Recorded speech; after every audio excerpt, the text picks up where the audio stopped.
presentation of Fox Sports. We are sports. We are Sun. The Rays' recent struggles have not dimmed their playoff hopes as they sit just a half game back of the second wild card spot. Tonight, Tampa Bay will send opening day starter Chris Archer to the hill in Game 3 versus the Cleveland Indians.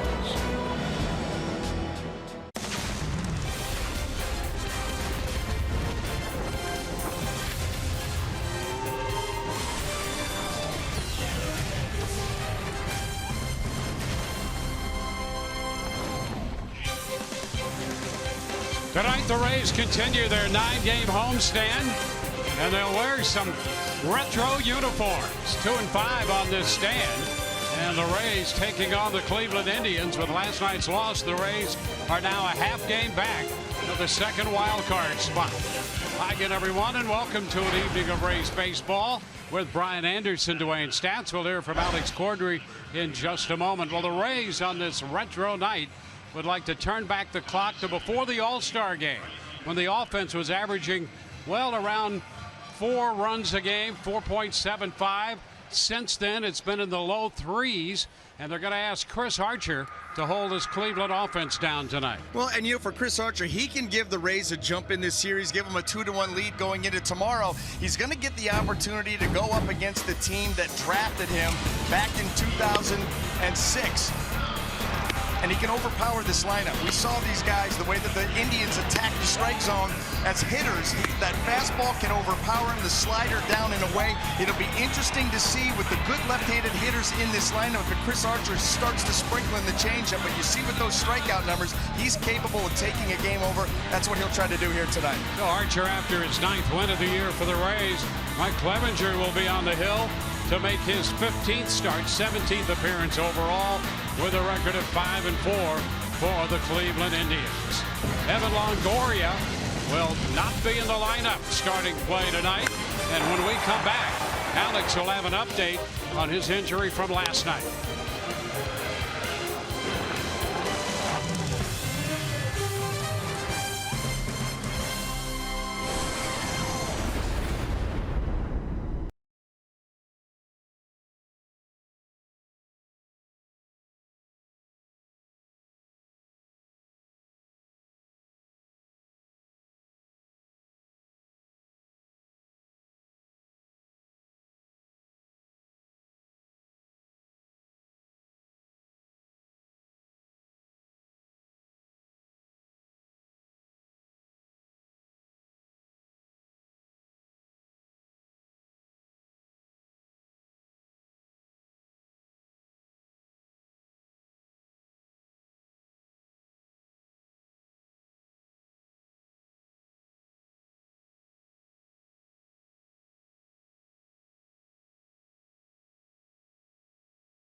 Where the Rays are looking to bounce back from Friday's 5-0 loss to the Indians, but they'll have to do so without Evan Longoria in the starting lineup. The Rays' third baseman suffered a left thumb contusion on Friday, and both Longoria and Rays manager Kevin Cash thought it would be best that he didn't start tonight because of the injury. Well, here's how it happened in the 5th inning last night.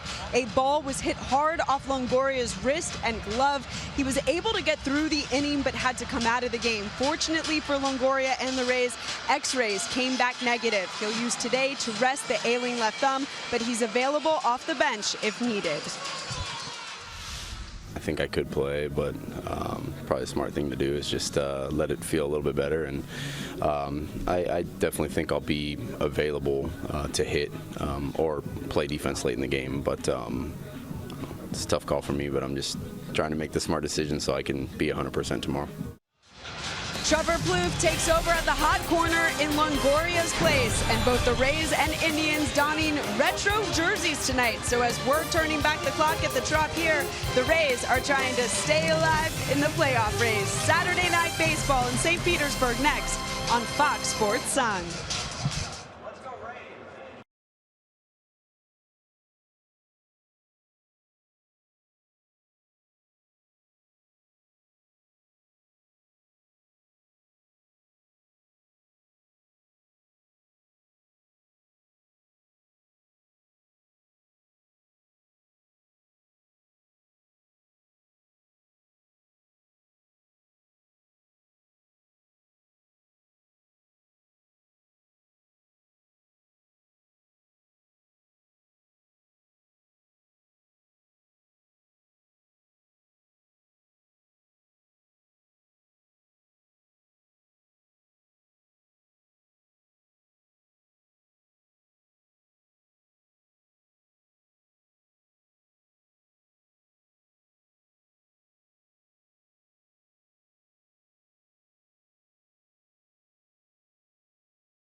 Well, that wild card race getting bunched up. New York, Minnesota, and then the Angels, the Mariners, and the Rays, each a half game out of the second wild card spot. How about Kansas City, a game and a half back? Go all the way to Baltimore, Texas, and Toronto. The Rays, you know, will be headed there for their next road trip. But a lot of baseball the next couple of games here to be played before the Rays hit the road again. Tonight's lineup presented by your Southern Ford dealers. Francisco Lindor is going to lead it off for Cleveland. Then Bradley Zimmer and Jose Ramirez. Edwin Encarnacion, the DH, the cleanup man. Jay Bruce in right. Carlos Santana in first. Abraham Almonte hit 7th place left. Roberto Perez is the catcher. And hitting 9th, Giovanni Urshela at third base. Well, Chris Archer will take the mound tonight for the Tampa Bay Rays, making his 25th start of the season. 8-6 on the year, 3.80 154 innings of work right there up at the top of the American League, and 189 strikeouts to go along with it. That is good enough for second in the senior circuit, junior circuit, whatever.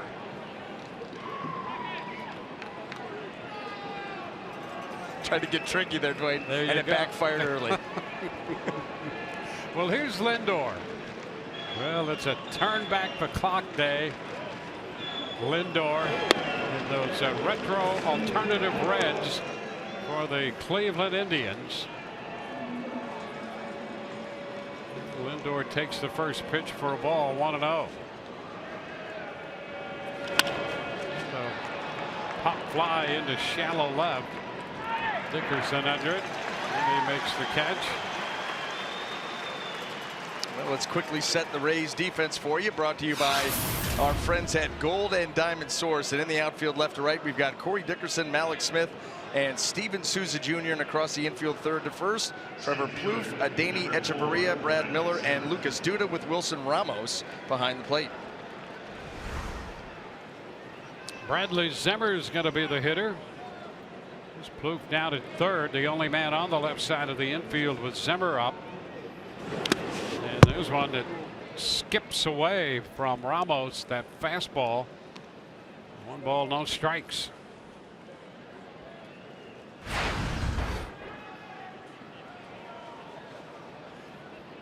An 8-6 record for Archer.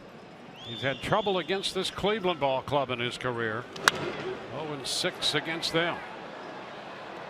Originally signed by the Indians. A 1-1 count to Zimmer. Drafted him in the 5th round out of high school, 2006.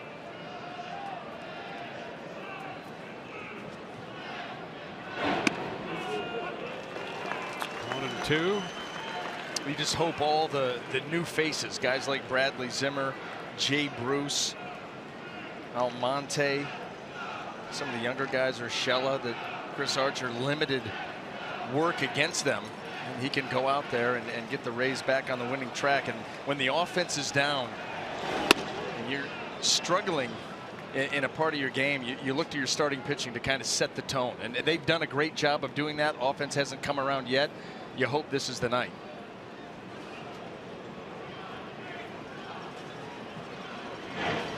And a cut and a miss. Slider takes care of Zimmer. 2 up and 2 down. An absolutely impossible pitch here. Slider down and in, and you can see how long it stays out over the plate before it starts its break. And Bradley Zimmer, 2 strikes. You've got to commit.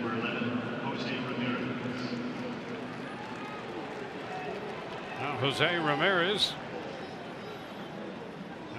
hitting .310. It's the pitch for a ball. Ramirez drove in a run last night with a double. His 35th of the year.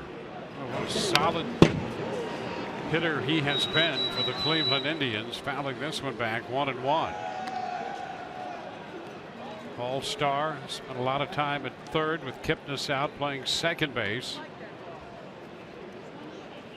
That's the one great thing about Ramirez. You can move him around. He started this series out at third base. All of a sudden, Kipnis goes down, you move him over to second base. What you have to do is keep his bat in the lineup, because whether he's hitting left-handed or right-handed, he has been so consistent for this team all season. He's 5th in the league in hitting, and you couldn't be more consistent. Home, road, left or right. He's ahead in the count, 3-1. Well, you know what that speaks to is obviously simple swings mechanically, something that you can maintain during the course of the season from both sides of the plate, and a very simple approach, and he's able to stay disciplined in it. That is how you're good home, road, left, right, night, day. Good eye, too. And he draws the walk right there, off speed there, and Archer gives up a 2-out walk. Number 10, Edwin Encarnacion. You're down in the count, and he comes with a changeup in that spot, trying to go down and away. It ends up down and in, and he does not get the call from Phil Cuzzy.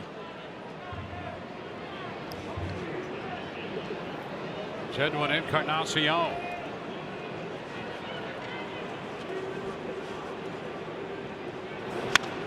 Takes a big rip at that fastball, fouls it back. Encarnacion homered in the 5th inning last night. His 23rd home run of the year.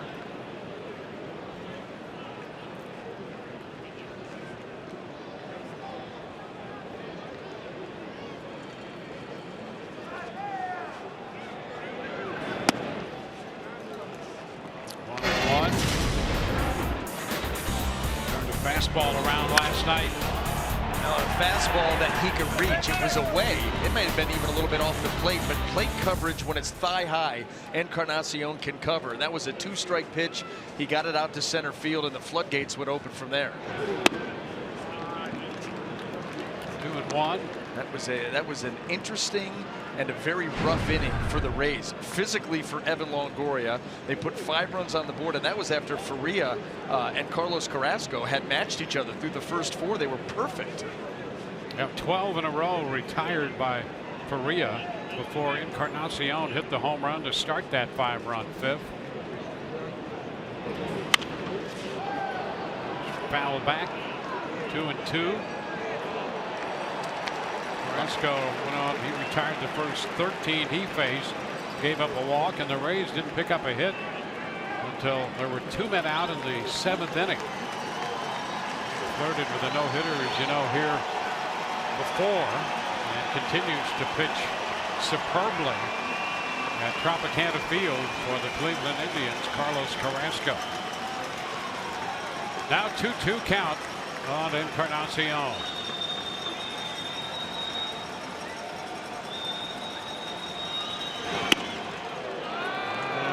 With a fastball, Archer. Full count. Didn't realize this. We were talking about Carlos Carrasco and his comfort level here. In the offseason, he lives 30 minutes away from Tropicana Field. Had a whole contingent of family and friends at the game last night. That probably plays into it too. You go home and pitch. You've had success there. You start looking forward to those starts. 3-2, hit on the ground, back at third, backhanded by Plouffe. Throw to first, will get there, but not in time. And look where Ramirez winds up. He's at third base. Ramirez with 2 outs, and he saw Plouffe try to make that play. He kept running in case the play could not be made at first, and it's first and third on that base hit. Couldn't get enough on the throw. It ends up bouncing twice, and Encarnacion, with 2 outs, you've got nothing to lose. And when you see the throw made, the throw is made as Ramirez is rounding second, so he just glides into third, and Encarnacion hustles all the way and beats out that long throw by Plouffe, and the Indians now with a 2-out shot. 2 on, 2 out. Jay Bruce. Bruce coming over from the Mets, had 2 hits last night, making his first start for the Indians. He did pinch hit in the game here Thursday night and popped to short. Big time power in Bruce. 29 home runs in the National League this year.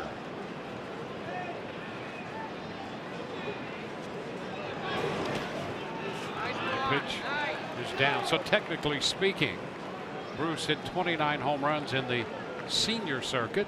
Yes. Now he comes to the junior circuit.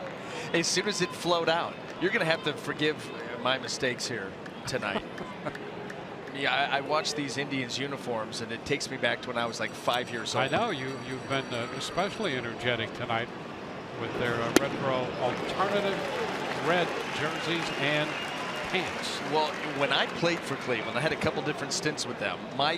We'd have throwback games. My goal was always I wanted to be on a team that did the all red throwback, and of course it never happened. And then here they do it tonight. And I think the Indians announcers, Rick Manning and Matt Underwood, they're actually wearing the jerseys tonight while they're calling the game. Yep. The towering popper left side. Plouffe starts out. That ball's going to be fair, and it's going to fall in front of Dickerson. A run will score. Over to third goes Encarnacion. Bruce winds up at second, and it's 1-0 Cleveland. Well, Plouffe was battling it going out from third base. Dickerson came in, and here it is again. And Trevor Plouffe has got a bad angle there. And he's going back looking over the shoulder, realizes right there it's behind him, and I think is hoping at that point that Corey Dickerson coming in is going to take charge. And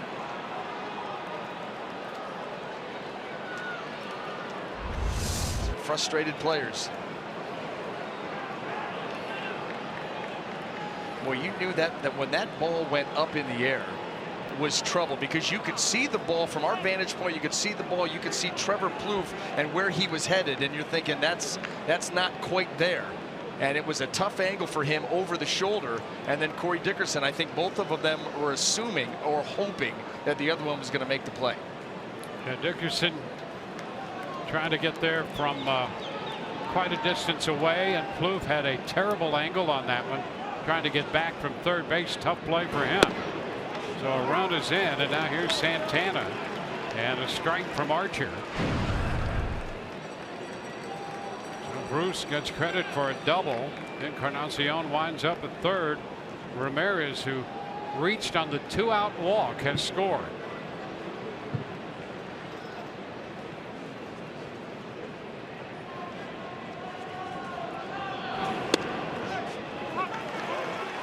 Oh, 2.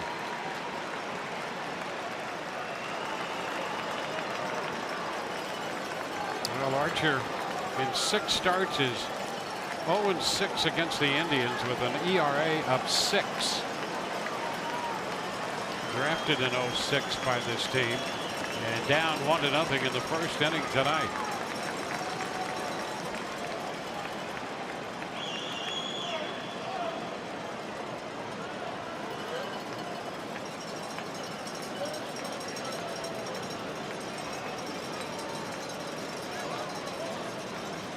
Santana stepping back, Archer taking a little extra time.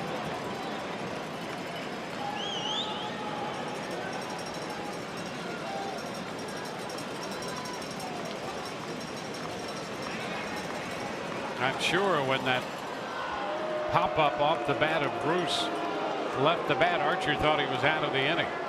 Turns out to be a double, and now Archer and Ramos try to get together and work their way out of this inning, limiting the damage to just the 1 run. Yeah, the 1 run, well, you'd like to say it's not going to beat you, but here in the last week it may beat you. Yeah, you're just not too sure. The Rays have scored 8 runs spread over 7 games.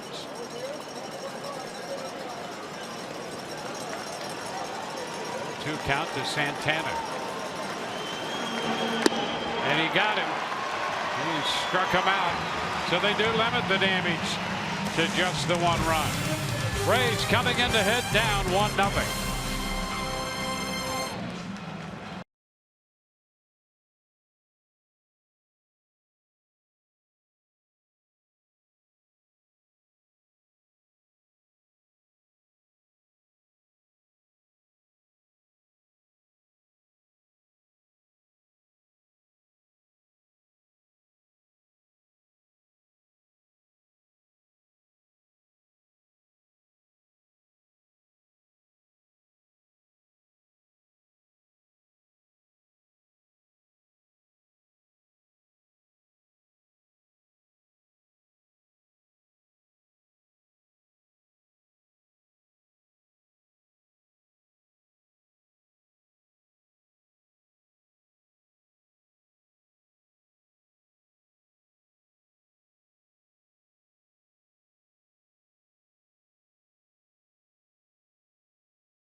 Makes his way to the mound for Cleveland. Take a look at the starting lineup for the Rays, presented by your Southern Ford dealers. Corey Dickerson to lead off, followed by Lucas Duda at first and Steven Souza Jr. in right. Logan Morrison the DH tonight. Brad Miller, Wilson Ramos will follow in the bottom three. Trevor Plouffe at third, Malik Smith in center, and Danny Echeverria, the shortstop, bats ninth. Well, Mike Clevenger making his 15th start of the season. You can also see he's had a couple of relief appearances. His last start was July the 31st. That was at Boston. Gave up 5 earned runs in 3 innings. His last effective start, that came back in mid-July, July the 18th, went 6 innings, gave up 1 run, none earned. And as a starter, overall, 5-4 with a 3.70 earned run average. Now the 2 starts following the one you referenced on July the 18th against the Angels, gave up 9 hits, 6 runs, and 4 1/3 to the Angels. Followed that one up, allowing 7 hits, 5 runs in 3 innings against Boston. So the Rays face him tonight. Here's Corey Dickerson. He comes out swinging and fouls a fastball right back. Strike 1. Well, fastball, curveball, slider, change, and Mike Clevenger starts on that far first base side of the rubber. Herky jerky delivery, try to create some deception. There's the breaking ball, fouled. 0-2. The Rays saw him briefly, and I mean briefly, in Cleveland in that series from mid-May. He faced one hitter and struck out Evan Longoria in what turned out to be a 6-4 Rays win.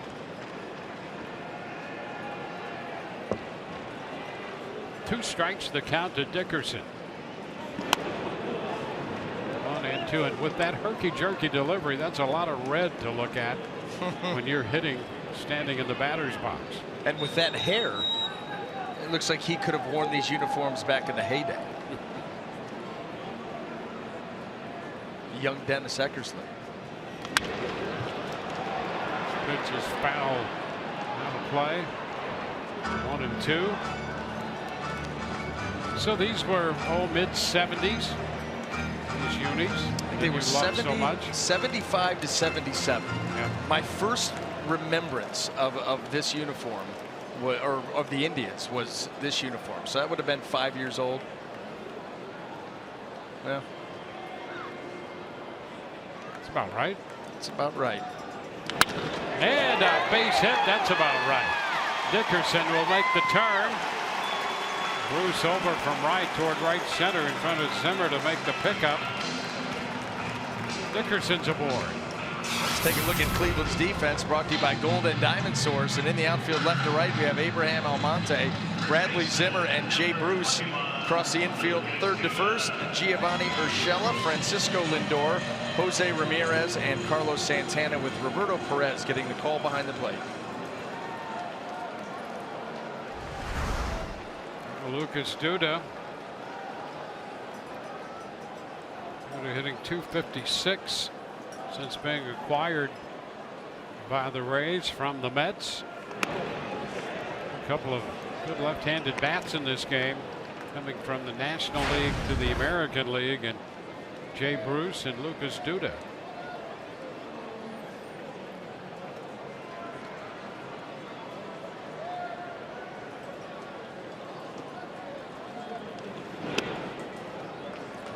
Two balls and nothing the count.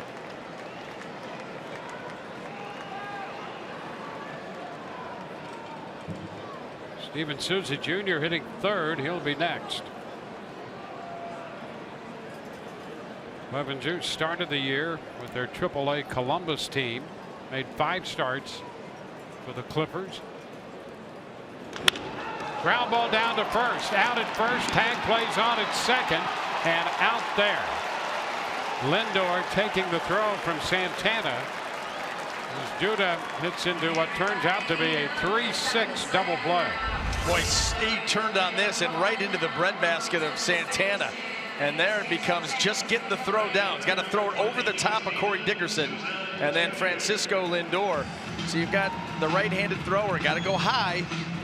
Lindor tracks it down. Now you got to get the tag. And he gets it right to the front foot. You know, that's not an easy play for the first baseman. It appears to be that throw from the first baseman to the bag at second with the runner on is never routine. You're blind. Yeah. You're throwing, and you've got to throw it high enough, and you're throwing blind. It's a much more difficult throw, especially for a righty who's got to throw. That runner will drift to the right. You know, sometimes a left-hander can sneak in a little bit and create an angle. But either way, that is a tough throw. A couple quick strikes to Souza Jr. He's down 0-2.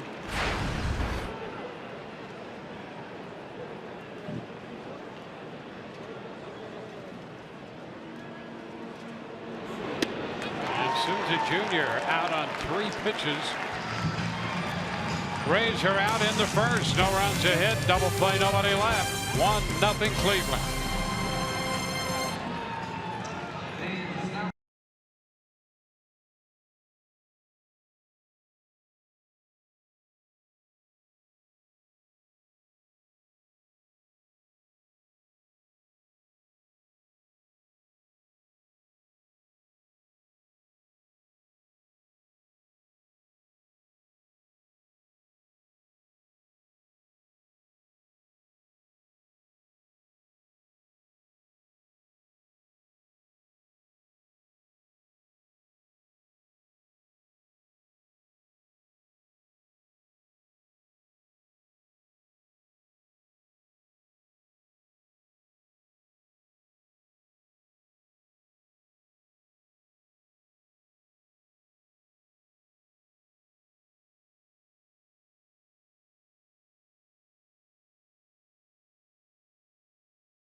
Baseball on Fox Sports Sun, brought to you by your local Ford dealers and by your local Toyota dealers. Let's go places.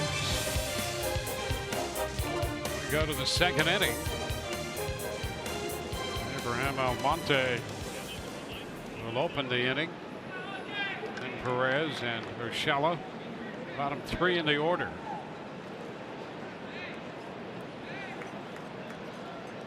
Almonte hitting .239.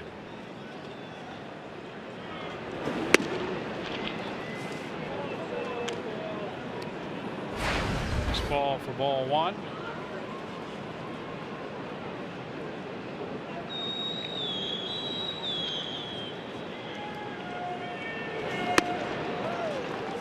Cut and miss, 1-1. Almonte started the first game of this series, went 0 for 3. 48 games this year in the big leagues for Cleveland.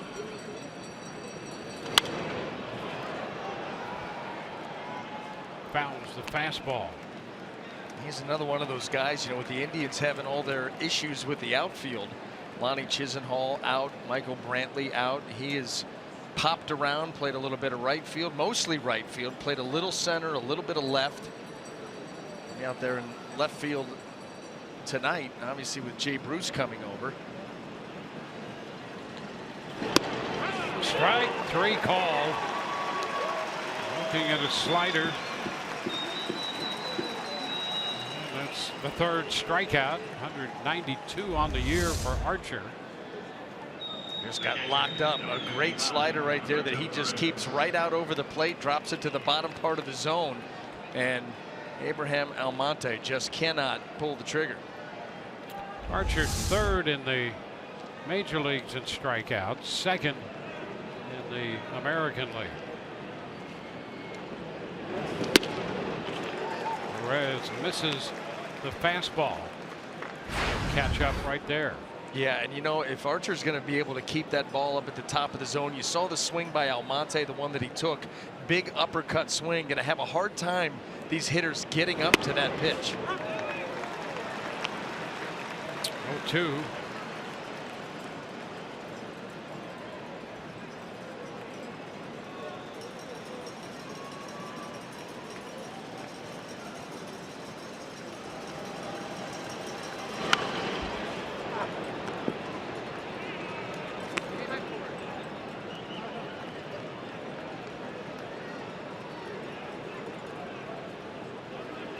Urshela on deck.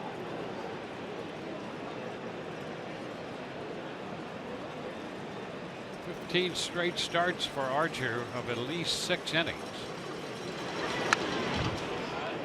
The pitch fouled again, holding the count at 2 strikes.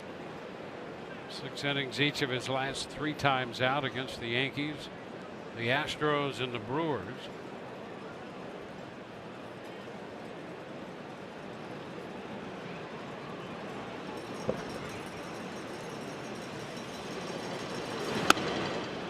Upstairs, a ball, 2 strikes. Game against the Brewers, he made 102 pitches in 6 innings and gave up the 1 run. That was the home run by Orlando Arcia.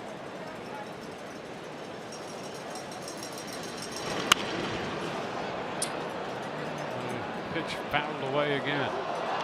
I think the last couple of sliders that Archer has gone with, he's trying to get down and away, and he's left them up enough that Roberto Perez able to foul them off and stay alive in this at bat. You can see by his body language not happy with where those last couple have gone. He wants to get one down and away, and if he does that, he will end this at bat. Although he can probably do it with an elevated heater too.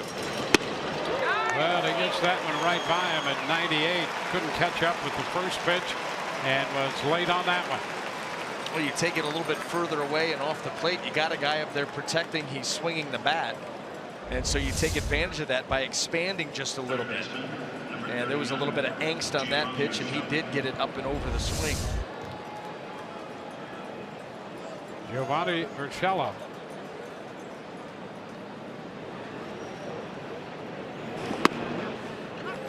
That's first pitch strike. Boy, if he's getting that pitch called a strike, that 1 run may be all the Indians get. One thing if you're swinging at that pitch, it's another when it's called. This one is pulled back 0-2. Yeah, that will be something interesting to keep an eye on, because the veteran umpire not known for going up out of that zone, but he did that time. One driven toward right center field. Souza Jr.'s there. 3 up and 3 down. Bottom of inning 2 coming. 1-0 Cleveland.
Leading, we go to the bottom of the second inning, and our Liberty Mutual player profile focuses on Mike Clevenger, the 26-year-old right-hander with Florida ties, born in Jacksonville. Spent a year pitching at Seminole College, and then a 4th-round pick by the Angels, dealt to the Cleveland Indians, making his major league debut in May of last year. It was against Cincinnati. Logan Morrison leading off the home half of the second. Curveball takes that one upstairs. 1 ball, no strikes. Pretty straight up in the outfield. I mean, straight up. And of course, the shift in the infield. This one back through the middle, right over the mound, and through into center field. Morrison is aboard. Logan broke up the no-hit bid last night. Carrasco with a 2-out single into 7th. Base hit his first time up tonight. Clevenger tried the old reach around and snagged that ground ball, not able to do it, and Lindor pulled a little bit too far into that shift.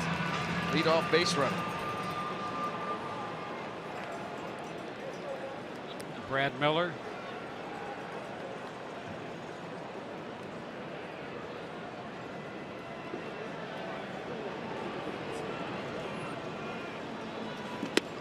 Now Miller takes a strike at the knees.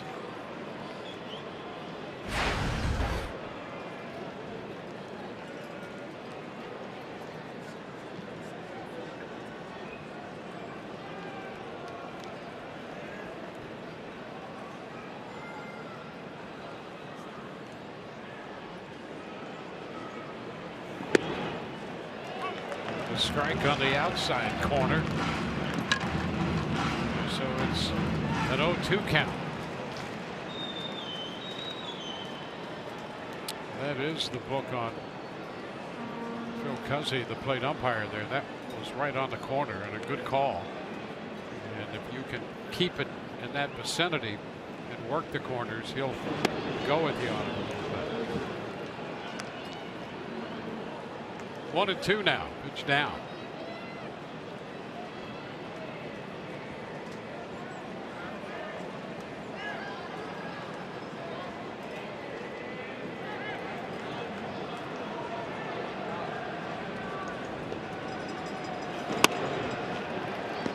Upstairs.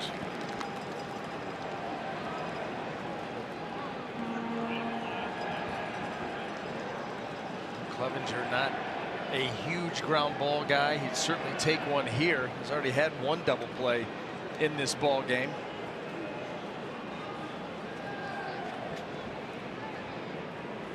Well, the count's going to be full, off speed, wide. When you looked at his season numbers coming in, 74 in the 3rd innings, 40 walks. All you have to do is watch this delivery and understand why. You talk about a delivery that's going to be tough to be repeatable. This is one of them. And those balls, they tend to spray all over the place at times. And he strikes out Miller with a fastball. Boy, how about that? 92, and he didn't get him because he went up in the zone. That ball's thigh high right down the middle. And Brad Miller, I think, trying to catch that ball and lift it, is still going to get underneath it. Yeah, you can see the lift in his swing. Right there. Yeah, he's trying to catch that and do some big damage. And even though that ball, middle of the strike zone as far as height goes, it still gets over the swing. Wilson Ramos. Bounce it back. But when you look at the Rays numbers coming into this game in recent times, Ramos hitting 175, you can understand how difficult it has been to score runs. Ramos, 6 of his last 52. That's 115. Well, he was asked too, you know, is it your knee, your hamstring, something physically bothering you? And to his credit, he said it's none of that. He said, I'm just in a bad slump right now. There's no other way around it, but it's nothing physical. A lot of those Rays hitters who give you the same response. 0-2. You know, Corey Dickerson opened with a base hit, hit the home run, the big home run the other night. But coming into this game, he was still 1 for 26. And it's up and down, not to zero in on anyone. Lucas Duda came in swinging the bat well. And he's now in a 4 for 24 stretch. And there's a wave and a miss. Ramos out on strikes. Back-to-back strikeouts. And the Cold Hard Facts brought to you by Clean Crisp Coors Light. This underscores how difficult it is for the Rays lineup. It's been a collective effort here, and it's been difficult. Just 2 for 33 on this homestand with men in scoring position, hitting .180 and shut out 4 times. Hence those numbers that we referenced. Trevor Plouffe. It's a little wide there, 1-0.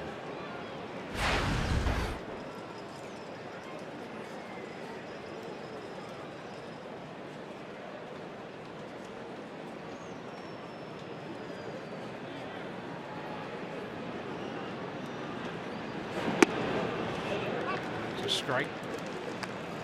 1-1.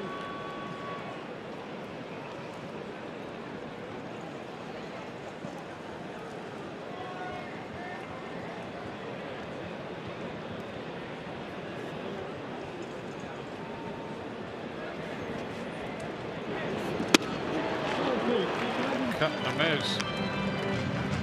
Pitch moving away from Plouffe. I want to tell you something. Clevenger here showing a slider that, boy, it just takes off. Takes off on, you know, it gets that kind of that Steve Cishek type of break from time to time, especially the one to Souza, the one to Ramos for the strikeouts. And he doesn't have to drop his arm angle to get it.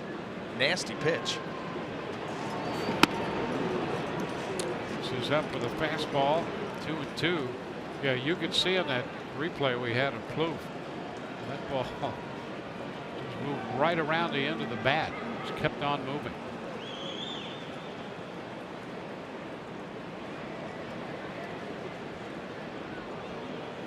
Two count.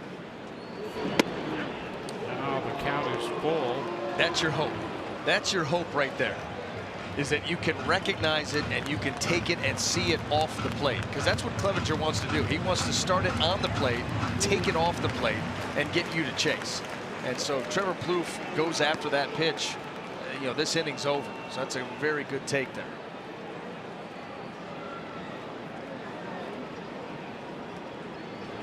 And a cut and a miss. So he strikes out.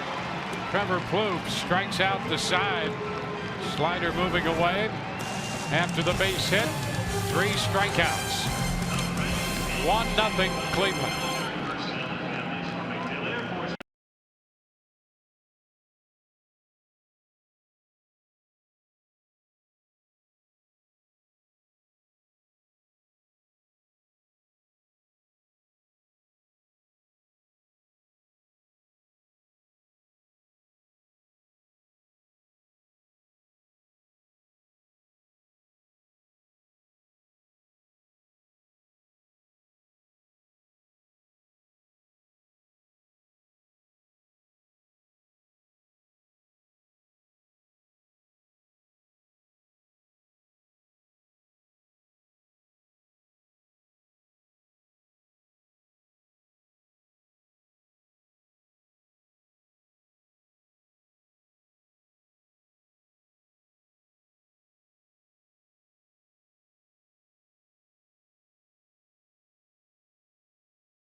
On Fox Sports Sun, we're now in the third, and the uniforms that you're seeing the Rays wear today, well, they're going to be very similar to what they'll wear the last weekend in August. It's Players Weekend, August 25th to the 27th, and the Rays will have their nicknames on the backs of their jerseys.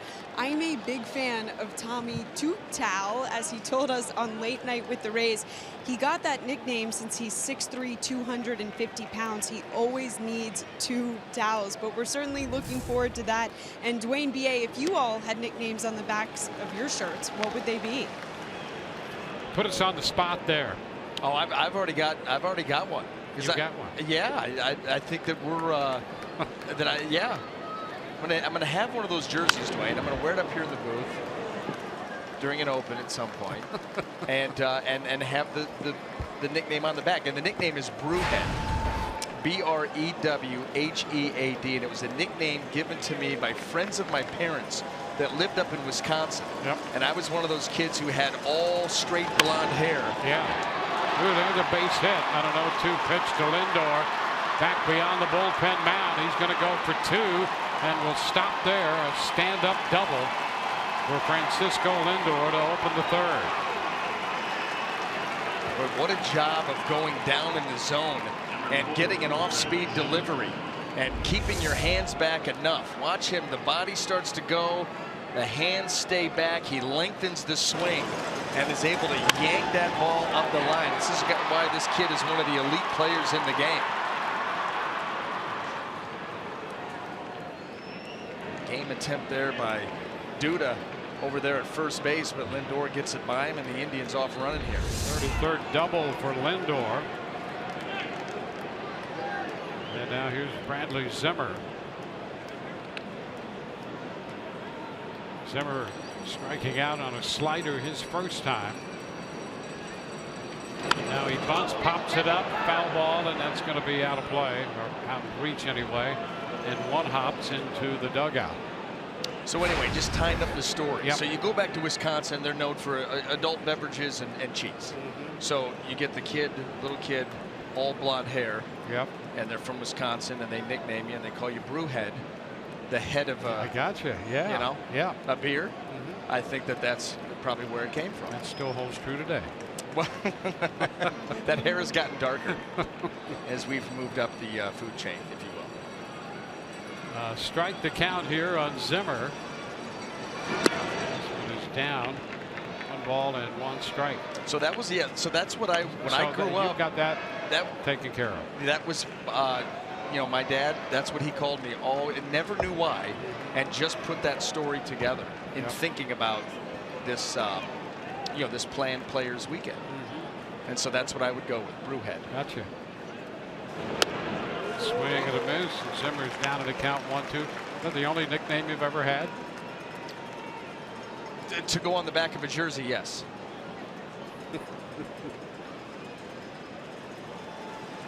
Glad the front of that was, well, let's forget about that. So what would you go with?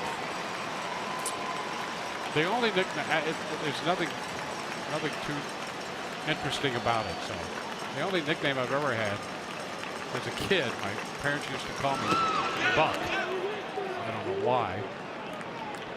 And that was it. And you don't have And then I was very uninteresting. Not interesting enough to have a nickname all the times beyond that. Well, for a guy that is very non-interesting, I mean, you are the one guy up here that's written a book that sells. Yeah, so that's what I spent my time alone doing that. 2-2 the count on Bradley Zimmer.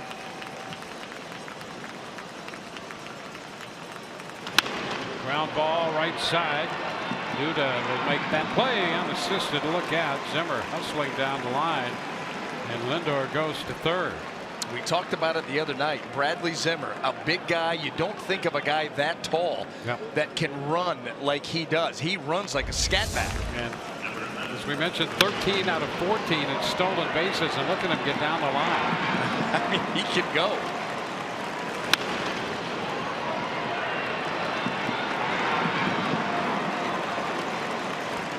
So the Rays infield will come up. They're down 1-0 here in the top of the third.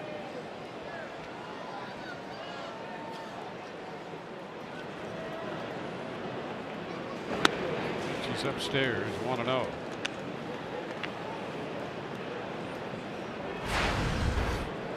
Jose Ramirez walked and scored in the first. 5th leading hitter in the American League.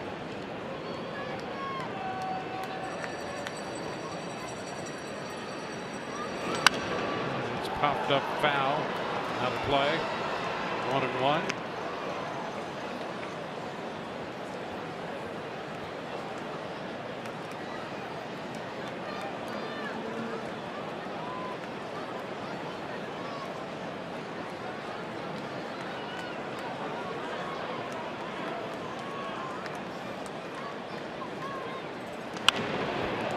Ball back, 1-2.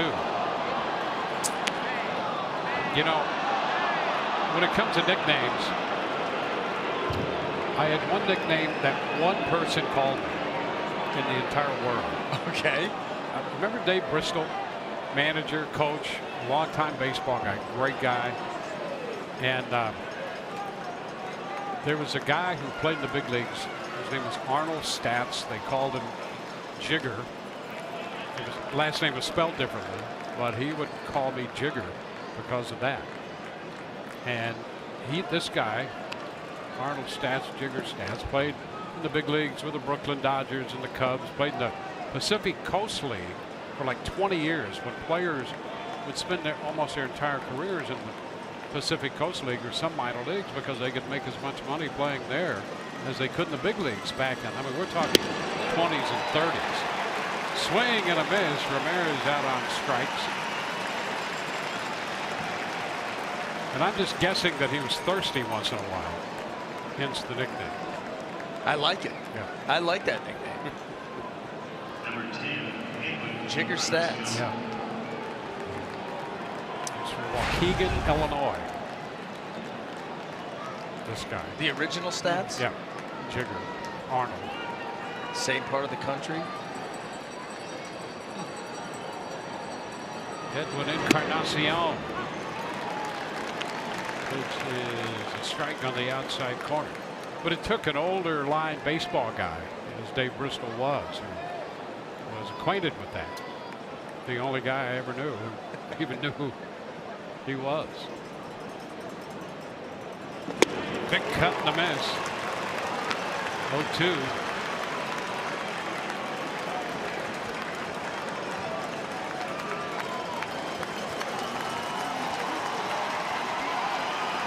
Cleveland got a run in the first, and Archer's trying to pitch around the leadoff double in the third. Lindor now at third, and this pitch gets away. Ramos recovers, throw to the plate, a collision there as Lindor scores. Archer and Lindor collide as Lindor scores, and it's 2-0. Archer picks himself up and will try to shake that off. Well, that collision could have been dangerous. And for both guys, you start to think about that left shoulder of Lindor. Here's a slider way in the dirt wide. Ramos does his best to get out there and knock it down. Gets the throw right there to Chris Archer and just cannot quite get that tag back in time. And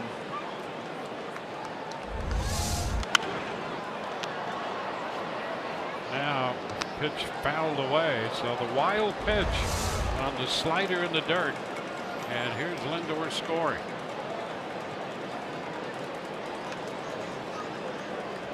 hustling all the way in, and that throw or that pitch just got far enough away. And a base hit up the middle.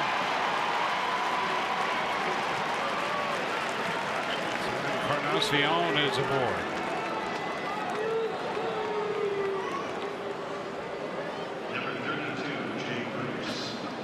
So 4 hits, couple of runs here for Cleveland tonight. They lead 2-0.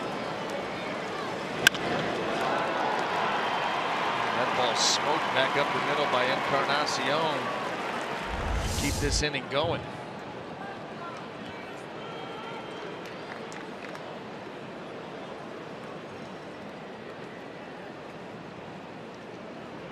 Big bat of Jay Bruce in the batter's box. The pitch is down. 1-0.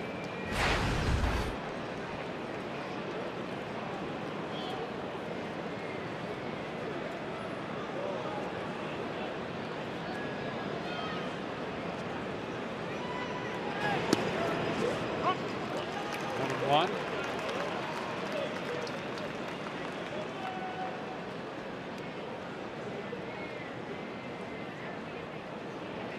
"20 pitches in this inning. Archer made 24 in the first.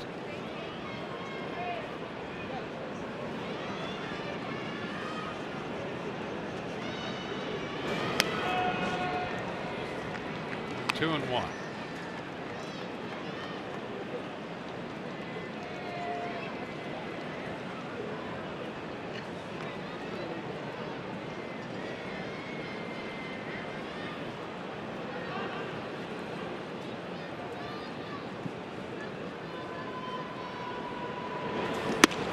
That's a strike on the inside corner. Always a gutsy pitch, you know, when you're behind in the count as a pitcher and you're going to come in on a power hitter. You've got to make sure that you get that ball in there, and there's very small margin for error. Ball leaks to the middle of the plate, you're in trouble. In off the plate, now you're 3-1. That was a good pitch. Ooh, close there. Archer looking for a call there, and he did not get it. The count is full.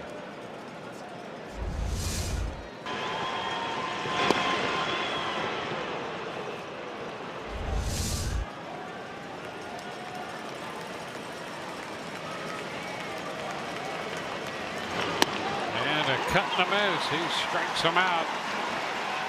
Well, a run scores on the wild pitch, allowing Lindor to cross the plate. Here's the collision at the plate. Apparently everybody came away from that just fine. Thank goodness for that. 2-0 Cleveland.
On the top of the third with a double, eventually came around to score on a wild pitch. And the Indians hold a 2-0 lead. Lindor loosening that shoulder a little bit. Mallex Smith will open the bottom of the third for the Rays, facing Mike Clevenger. Echeverria next, and then Dickerson.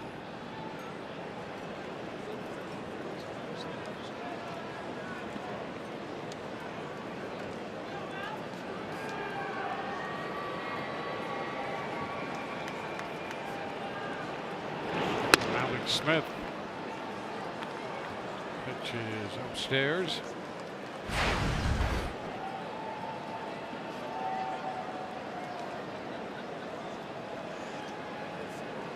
And a bunt. That ball will go foul. Picked up by Urshela.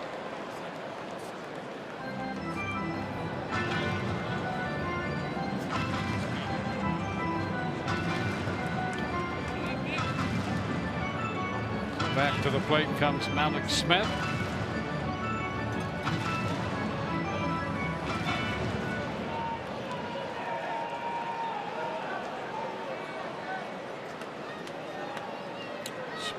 Smith hitting .281 to start play. Had a base hit, an infield hit last night. And the Rays trying to figure out how to get this offense going. Had a couple of leadoff singles so far tonight. Now Smith is behind 1-2. Put a double play in the first, and they left that runner aboard in the second inning.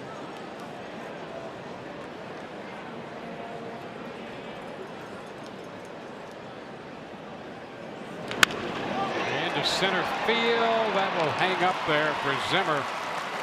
It makes the catch. Well, the Indians wearing the alternate reds here on the retro night. Frank Robinson, Rick Manning, and Dwayne Kuiper. Yeah, pay attention to this, folks. Pay attention to this, okay? 1,057 games for Dwayne Kuiper in his career. That was his only home run. Gaylord Perry. Yeah, the all red. What the Indians are featuring here tonight was they wore those between. And here's Ramirez making the pickup on the ball hit by Echeverria for the second out. 75-77. Manning with that little RBI single. Yeah, there he is. Third base line. Look at that. Yep. They're partaking all the way around tonight. In fact, I asked them in the media dining if I could be in their open. Why not? I think it would just to have been put perfect. the shirt on one time. Yeah. And take it off and come back over here. I'm trying to get the Manning to wear an Oklahoma City 89ers uniform. That's right. We had a little time there together in Oklahoma City. Kuiper came through there too. Oh, and At he's the time now, it was an Indians a farm club. They've moved that thing all over the place. I mean, they were in Charlotte for a while. Now, well, I was with them, and they were in Buffalo. Now in Columbus, which makes a little bit more sense. 2 hours down the highway. Yeah, they had Kuiper came through there, a broadcaster now with the Giants. Alan Ashby spent some time there. He was a broadcaster for a time with the Blue Jays and the Astros. See, we were there at the same time, and there's another guy who wound up in broadcasting coming through there as well. 1-1 the count on Dickerson. The only thing that you need to know about Dwayne Kuiper is last time that we ended up crossing paths, and we're just chit-chatting. He's got a friend of his that's a mutual friend of mine from back in the Cleveland area, and we're in the middle of talking about stuff. He's asking me to tell me stories and stuff like that, so I'm telling him stories, and he's like, well, hold on a second, let me give you a business card. He goes into his wallet, hands me a business card that has nothing on it, just a plain white business card. In the middle of it, in black lettering, it says, "Stop talking." Says he orders 500 every season and just hands them out to guys like me. Dickerson strikes out. We're through 3. We're going to stop talking.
The Republic Bank Draft Room, exclusively for Rays season ticket holders, lends hospitality and comfort, offering local craft beers and themed signature food items. Tropicana Field's premier destination area, exclusively for Rays season ticket holders. The Republic Bank Draft Room. Call 888-FAN-RAYS for information. Spent a little time before the game there tonight. Had a nice time there, chatting with some folks. Yeah, that was a lot of fun, actually. Yep. That's what got us all revved up. And this is a result of that. So we'll never be asked back. Want to know if they are allowed to go back. Listen, I did hear. I was told by the group that puts all of that together. It was the first time that they've ever had to cut the line off. Hey, that's cool. Yeah. Yeah. And we had great conversation, just friendly conversation and fun and frivolity. Lots of frivolity. Yeah. And good folks. 2-0 count here on Santana. And he towers one back into center field. Smith at the edge of the turf in front of the track makes the catch. Long fly ball to center, one away.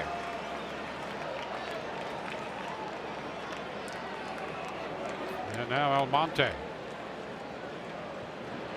Number 35, Abraham Almonte. Abraham Almonte struck out his first time. Archer has 6 strikeouts tonight.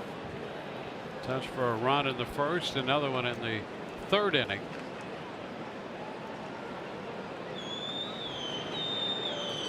And a foul ball. Strike one. The thing that's frustrating is both runs could have been easily prevented. You think about the ball that dropped in off the bat of Jay Bruce for the double that should have been caught by somebody, number one. Then the wild pitch that ends up scoring the second run. I know Encarnacion ended up getting a base hit, but without that wild pitch, maybe Chris Archer pitches him differently. And you have no idea how that at bat would have progressed. Not having the wild pitch score Lindor. But I'll tell you, when it rains, it pours, and right now it's been tough for the Rays here coming back home. And that was after winning those last 3 games in Houston, which is where you thought this team was going to really take off. Yep. But boy, what a difficult run it has been here. Any offensive support at all. A little tapper on the change and the toss to first. Footwork by Duda to gather that one in and stay out of the way of the runner Almonte. That's the second out. Yeah, and that can be a little disconcerting. You're expecting the throw inside the bag, and it sails a little bit wide. So not only do you have to get your footwork right and keep it on there, but a guy's coming right up that line, and there's that potential for contact. A little dance step move around first base to avoid contact there. Well, that's why, after years of playing first base, they finally, even though left-handed, they moved me to shortstop because I was no dancer.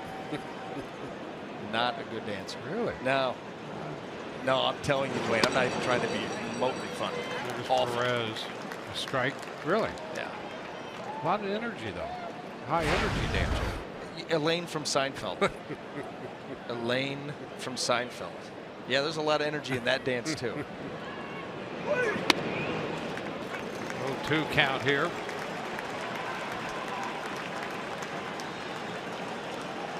Roberto Perez struck out. Archer overpowered him with a fastball in the 2nd inning. Up 0-2 right now. Fastball he fouls away.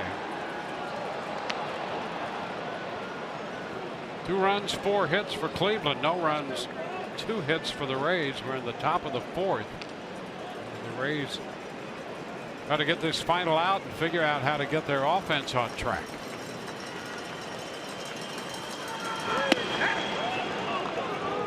Ball, 2 strikes.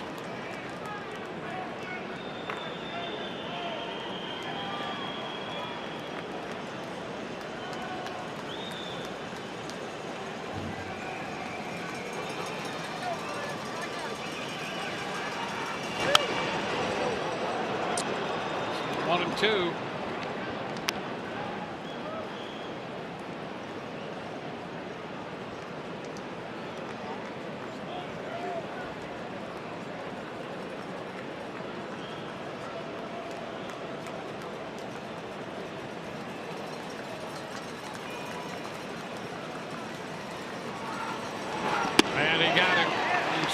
Strikes him out.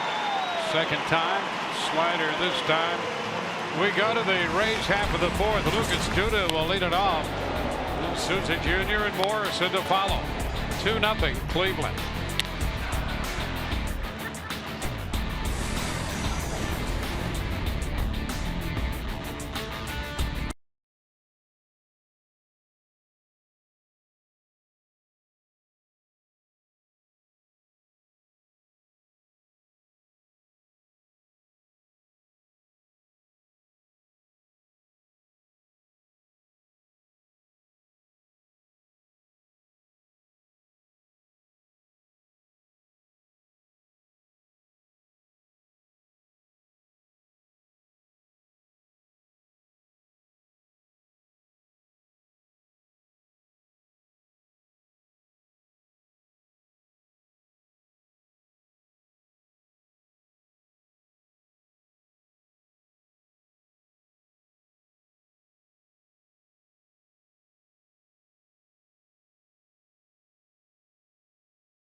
Rays baseball on Fox Sports Sun, brought to you by your Southern Chevy dealers and by Geico. 15 minutes could save you 15% or more on car insurance.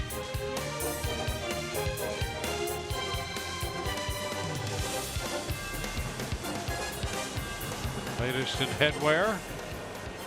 Oh, wow. That's wow. serious. Very serious. I mean, no joking around there. Lucas Duda. And the pitch is a strike.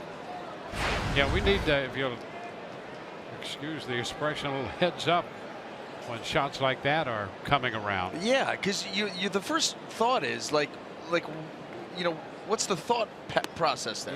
You know, you're getting ready for the game and you're saying, hey, listen, I got an idea. The giant baseball hat, you got that. I'm going to bring the angry biker hat death mask. Yeah.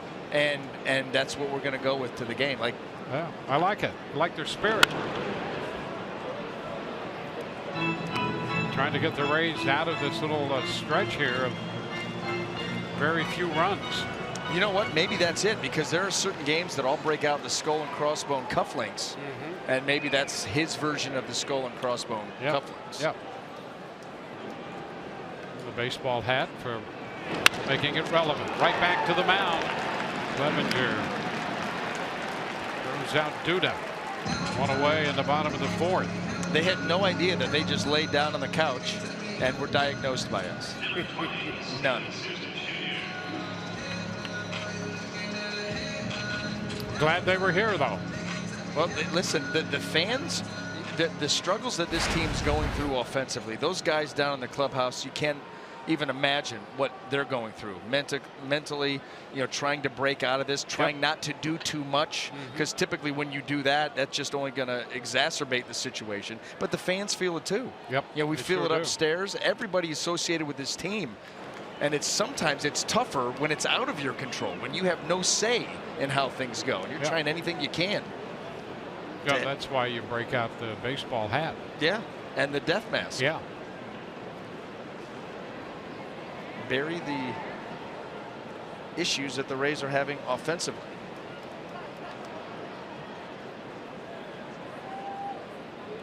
And Souza Jr. chases that one. It was there and then gone. But that out in front. That slider, and you know what? When Clevenger gets you to 2 strikes, he can be very, very difficult to deal with. and you're hoping that he just makes a mistake, because his overall numbers are not elite numbers. But with 2 strikes, the batting average against him is in elite territory. Coming into play, it was just 121. Ooh, and he just missed down there. 2-2. And a big reason why is that slider. He has thrown some awfully tough sliders here in tonight's game. Probably going to see another one right here. And a cut and a miss. Well, Souza Jr. goes down swinging against the slider for the 2nd time tonight. This is why he's so good with 2 strikes, especially to righties. He's going to come with that pitch, and Souza tries to lengthen as best he can, but still your bat's just not long enough.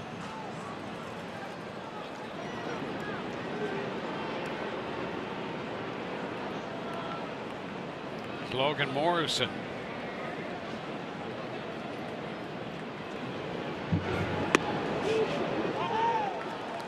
It's a strike.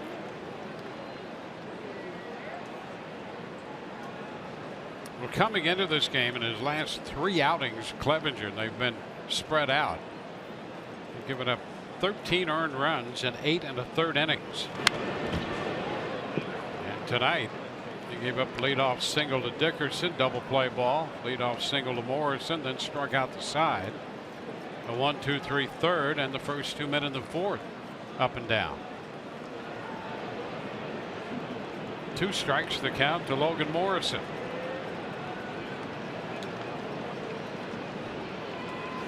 And there's strike 3 call. Fastball right down central.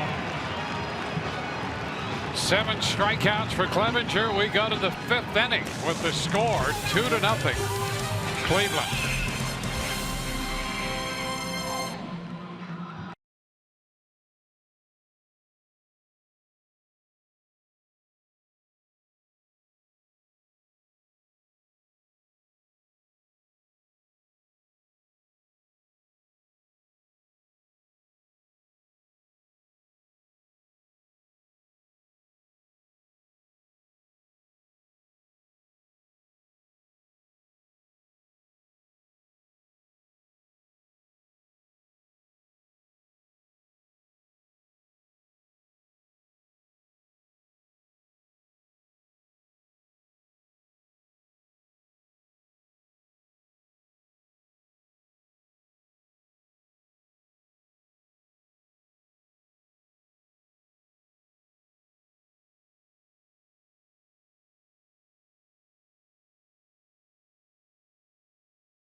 Leading.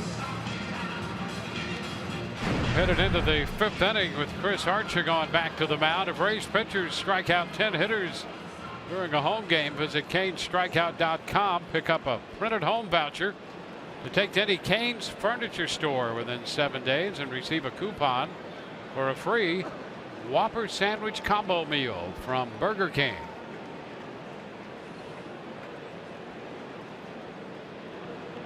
Archer will face the number 9 hitter, Vladdy Urshela. Pitch is a ball. Top of the order, Lindor next, and then Zimmer.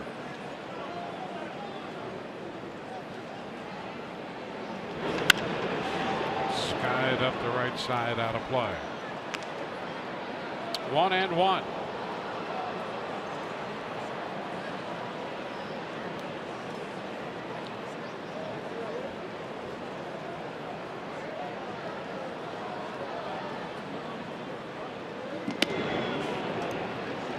touch for the first inning run on the double by Jay Bruce.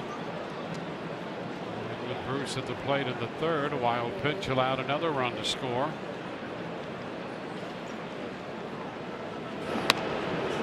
This one is down and on the corner, a strike. 2-2.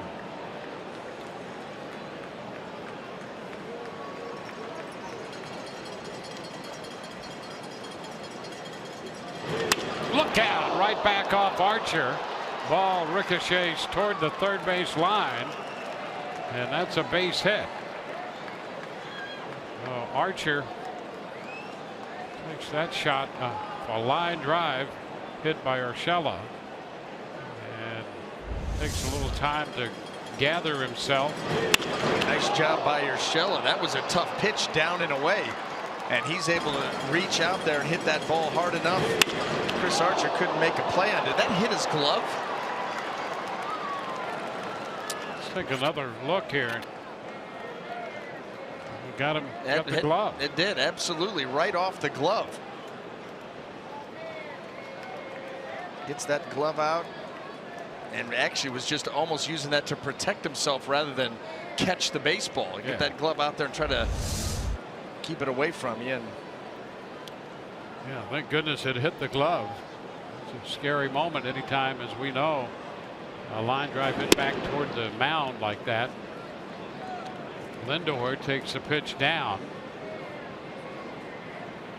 He has a double and a run scored.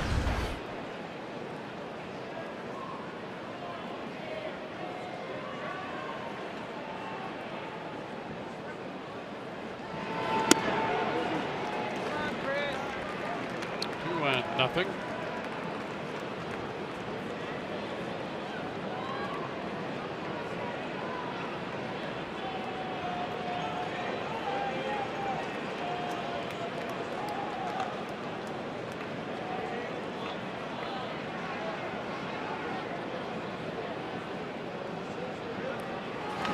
Ground ball second. Miller to second one. Echeverria to first to do to 2. 4-6-3 on the double play.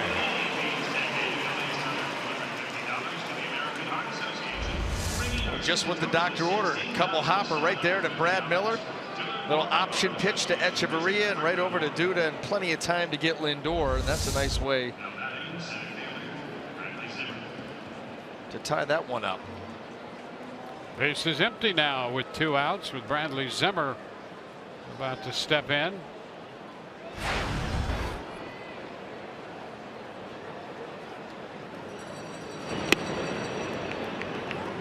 Down. Ray saw Zimmer in Cleveland back in May when he was first called to the big leagues.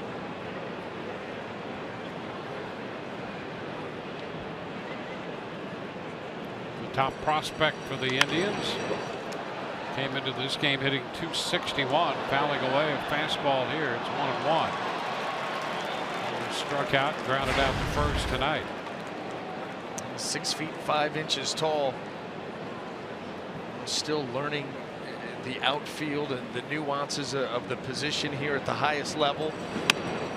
We've seen his foot speed, the ability to press your defense with his speed, the stolen bases. You know, he's going to have some power too. Creates a lot of leverage with that frame at 6'5".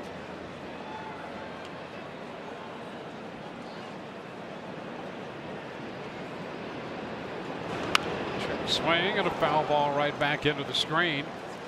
It's 2-2.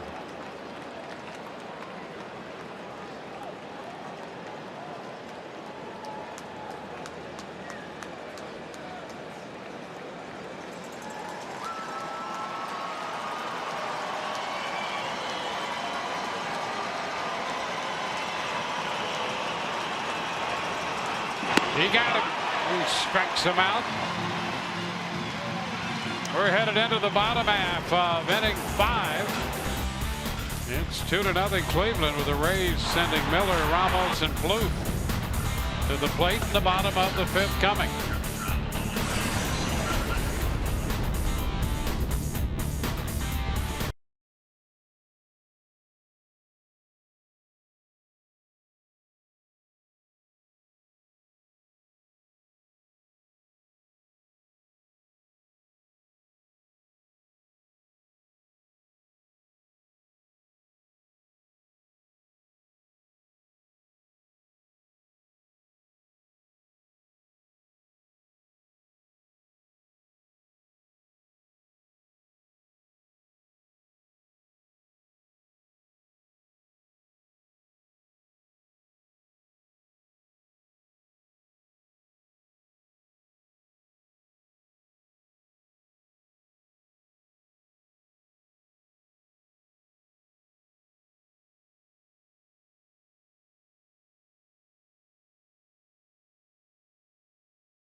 Limited baseball break brought to you by T-Mobile.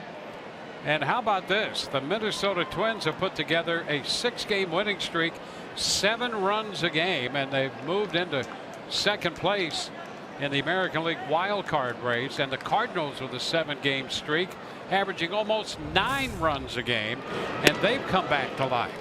And suddenly the Cardinals are relevant.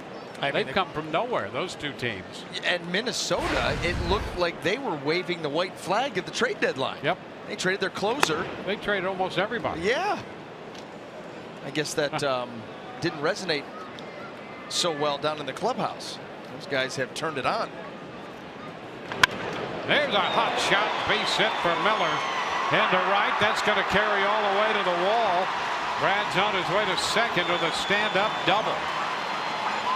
Well, Miller, as we know, when he makes contact, hits the ball hard, picking up his 9th double of the year. That shot right by Santana, and Bruce couldn't get over to cut it off. No, Bruce was more over into right center field, and so this ball, a breaking ball hit down. You see Santana's going to dive, make a play, and I can't do it. And then Bruce is just going to have to chase it to the wall. And there's your double, and there's your great start here to the 5th inning. Wilson Ramos. 3rd hit for the Rays. Ramos struck out his first time.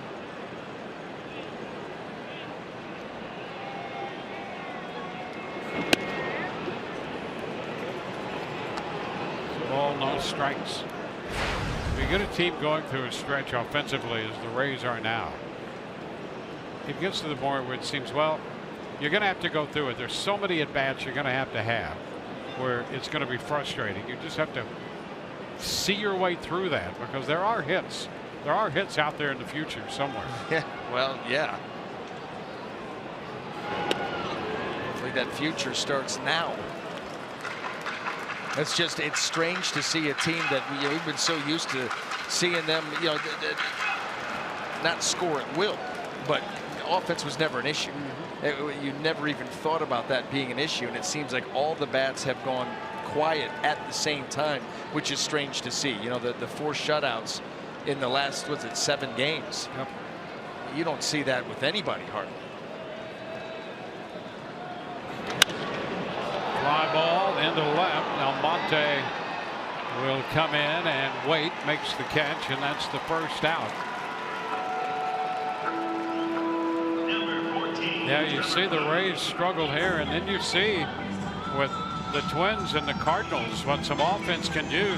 And if you get hot and you put that stretch together, we talked about that the other night, the Rays really have not put a winning streak together of beyond 4 games.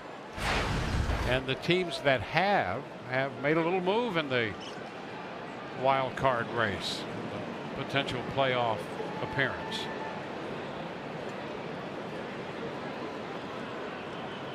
Trevor Plouffe.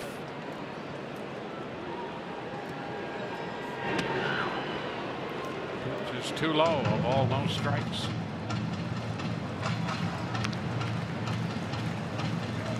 Rays getting a win in the first game of this series, 4-1 Thursday. On the home run by Dickerson. Shut out last night, 5-0.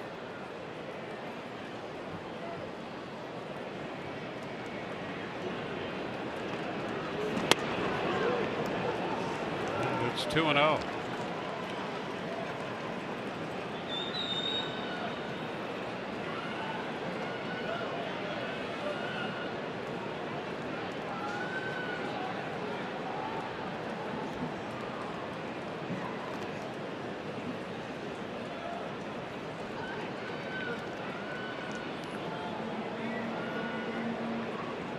Had a hit in the first, another leadoff single in the second inning. Nothing coming of those.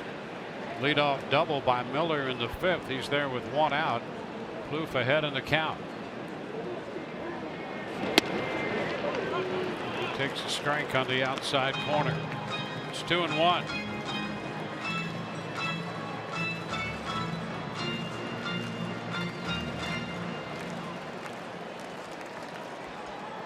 Alex Smith is on deck.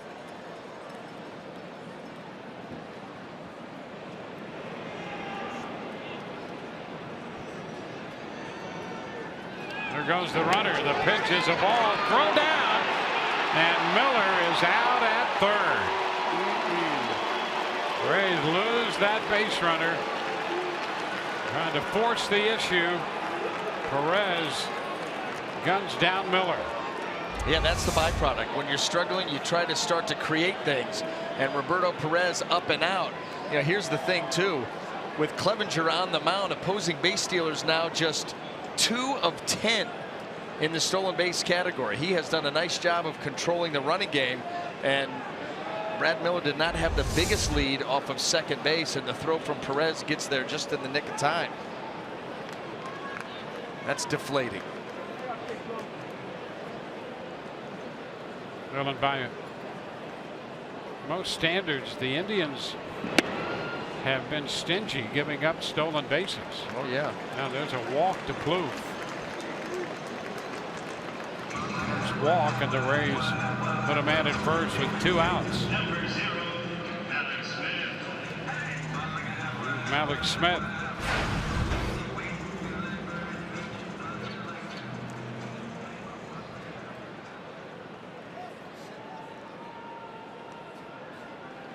Smith line to center in the third.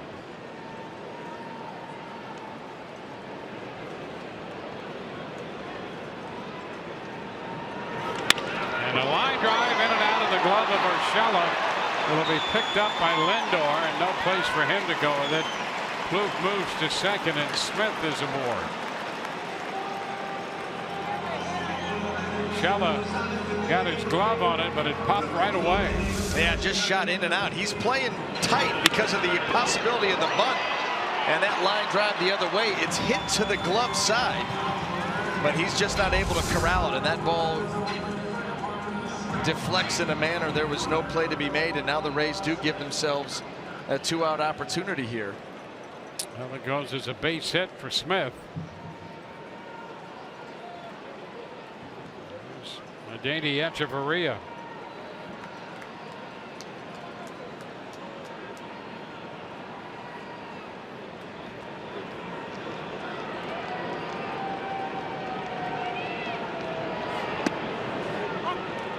Pitch is in there for a strike.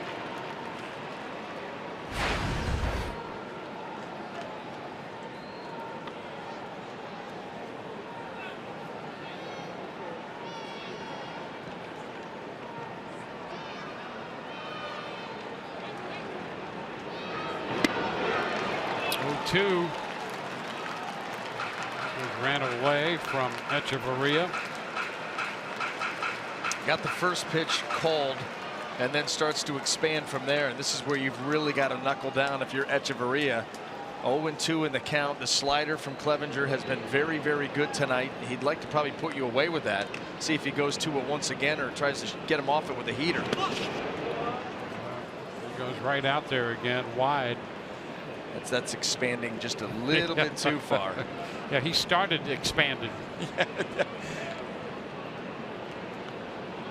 Yeah, he's most effective with that pitch when he starts at middle of the plate and breaks it off the outside edge. Gets a little bit of depth with it, but we've even seen the ones without a lot of depth still be very effective for him.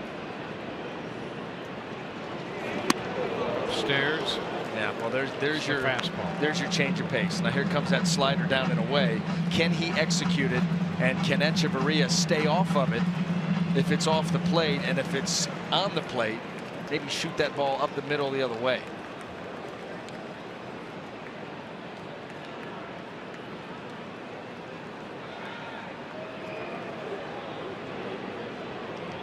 Two.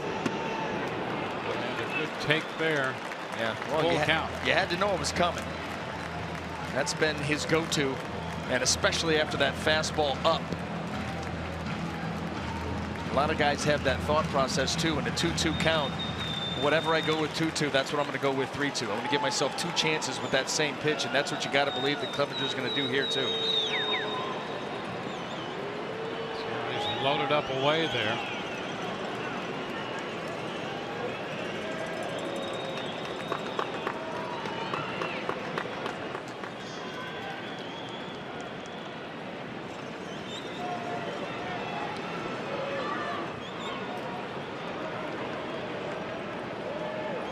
have 2 men aboard. There they go, and the pitch is fouled back. So we'll do all that again. Retrace their steps, and then they'll be breaking again with the 2-out, 3-2 pitch.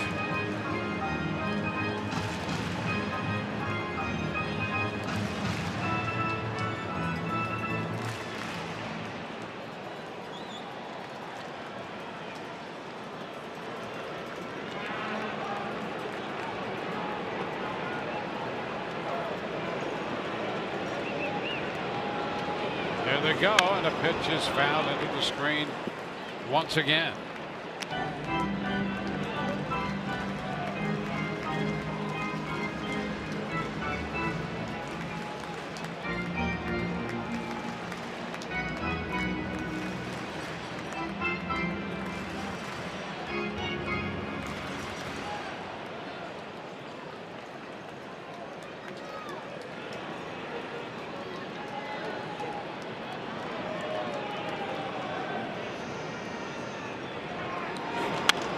Popped up, foul, carrying out of play, so 3 consecutive foul balls.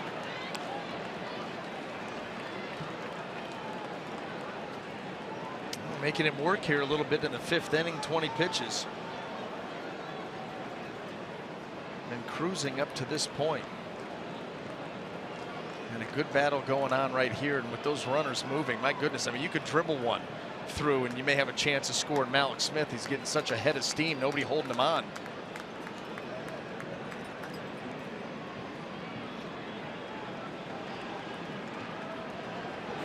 And a foul again.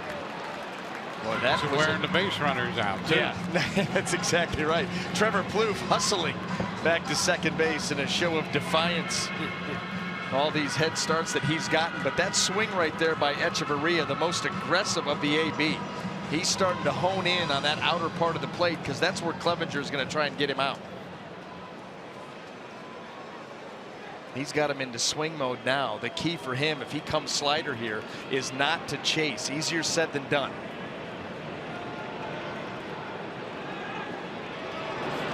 And again a foul ball back. So back go the runners. Alex Smith back to first, Plouffe at second. This will be the 11th pitch of this at bat.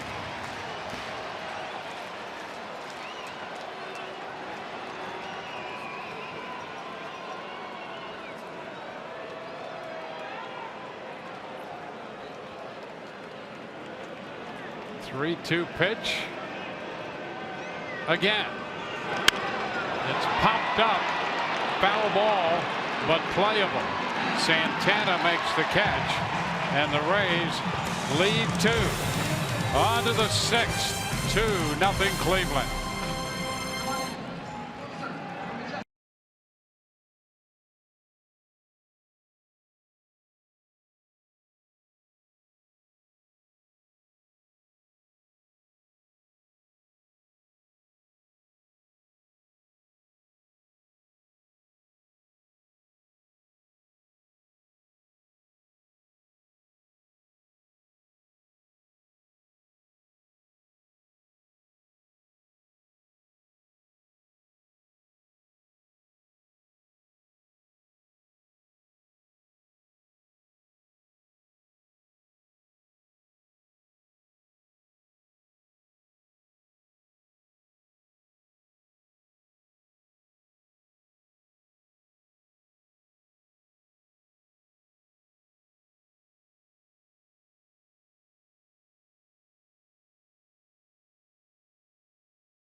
26-year-old right-hander Mike Clevenger has given Cleveland 5 innings tonight. First time he's gone that deep since he pitched 6 on the 18th of July.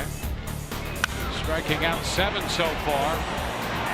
And the Indians got him a run against Chris Archer on this one that dropped into left off the bat of Jay Bruce. That drove in Ramirez. The other run scored on the wild pitch. Lindor diving head first into the collision at the plate with Archer there. Trying to take the peg from Ramos and put the tag on him. So it's 2-5-0 for Cleveland, 0-4-0 for the Rays heading into the 6th inning.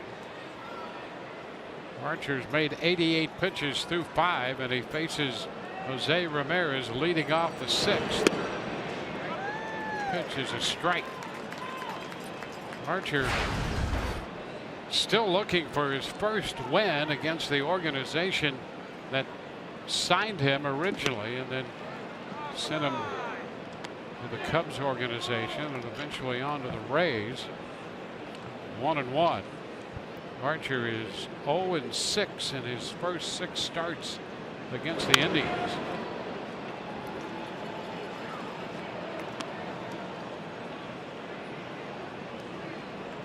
The only pitcher to go 0-7 in his first 7 starts against Cleveland was Eddie Smith, a left-hander back in the mid to late 30s.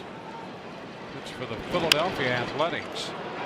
There's a popper, and that's going to drop for a base hit. 1 hop in front of Dickerson. Ramirez just keeps on running, and he is safe. He managed to hang on to the bag.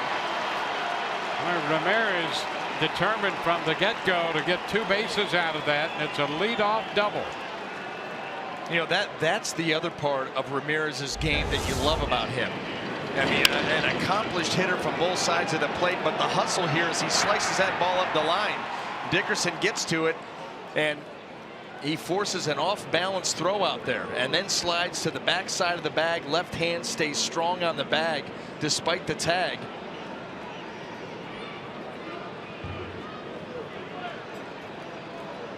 .36th double for Ramirez. And now it's Edwin Encarnacion with a man in scoring position.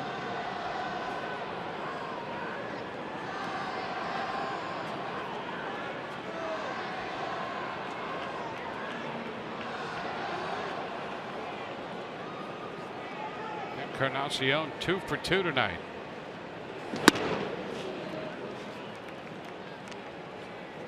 Ball, no strikes.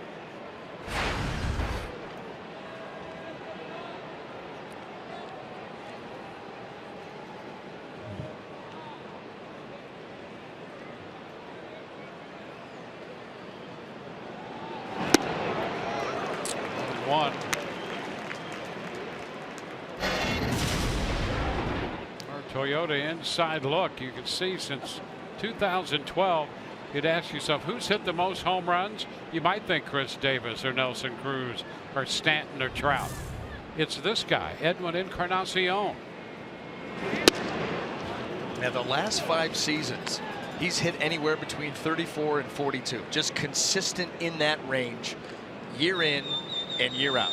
And that's why the Indians, when they let Mike Napoli go, figured they got Matt Napoli hit 34 home runs for him last year. So they needed to fill that production. They went out and get Edwin Encarnacion. Ooh, takes a big rip at that one, and down he goes.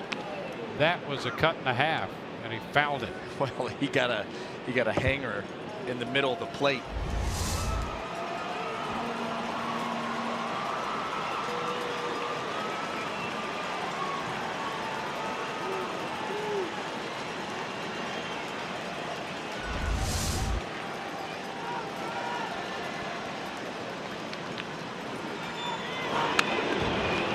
Cut this time on a fastball. He fouls it. You see how they smell that wood? I mean, that ball coming in at 96 and you foul it straight back, and that is hot there for a second. Smell the burn.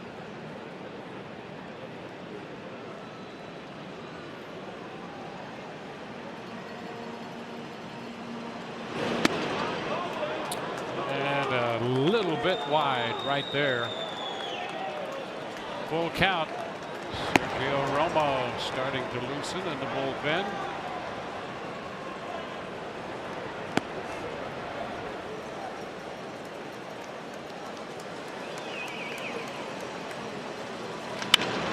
High fly ball deep to center. Smith will go to the wall. Has room and makes the catch. Tag at second. Ramirez advances to third. A long fly ball by Encarnacion. And just enough room to make the catch. Malik Smith for the first out. Boy, just enough towards the end of the bat and just high enough.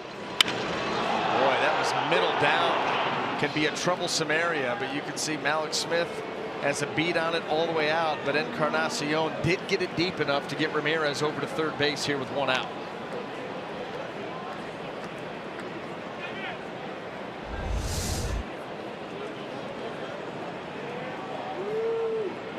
Now Jay Bruce. Shift on, infield up.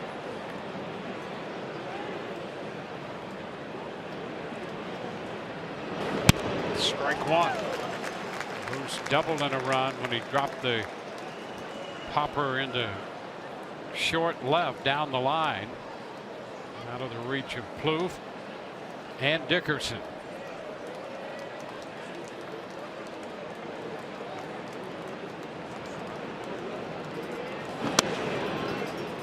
One and one.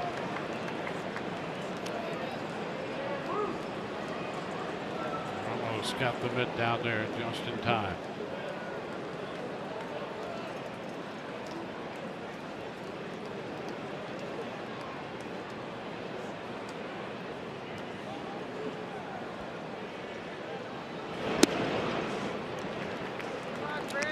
Two and one.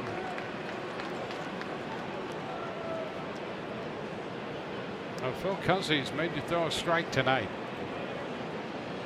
Some pitches down there just off the plate. 2-1. It's 2-2. Archer doing his best to keep all these pitches at the bottom of the strike zone or below. Try to force either a ball that hit into the ground, into the shift, cut the run down at the plate, or now he could go for the strikeout. We certainly know that he's got that capability. And we got Bruce with a slider in the third. And there's a line drive off the slider and a base hit into right. Ramirez scores. Bruce drives in the run, and it's 3-0. He left it up. That was the difference. First four pitches right at the bottom or below the strike zone. And the two-strike slider, it stays up. And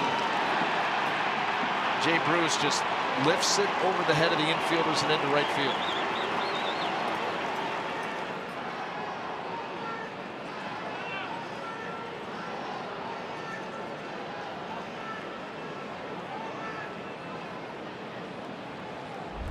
Now Santana.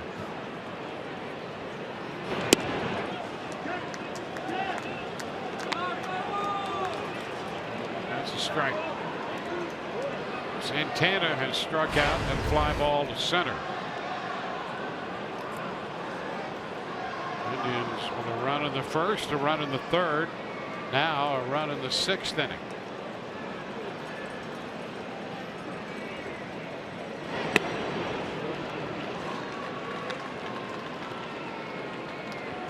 Ball, one strike.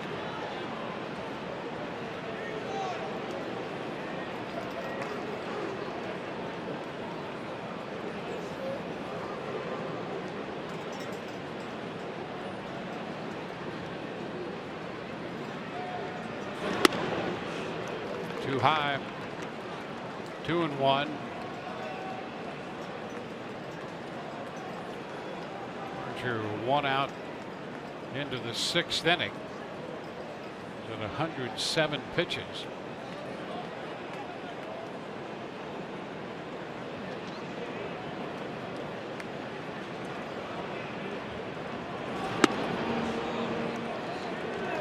Three and one. Just with a fastball. Romo continues to throw in the bullpen. Almonte is on deck.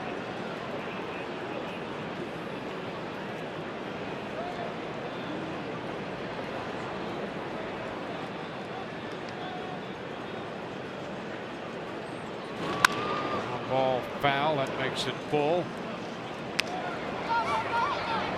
Well, Archer 15 starts in a row with at least 6 innings. He's in the 6th inning now, 1 out. So 5 1/3. Bruce at first. The run is in. Full count on Santana.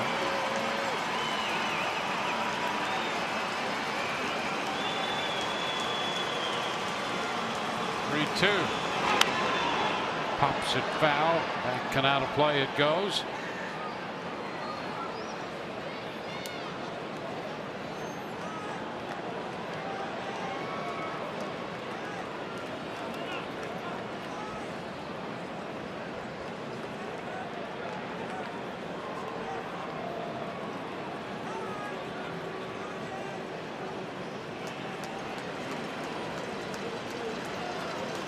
Three-two.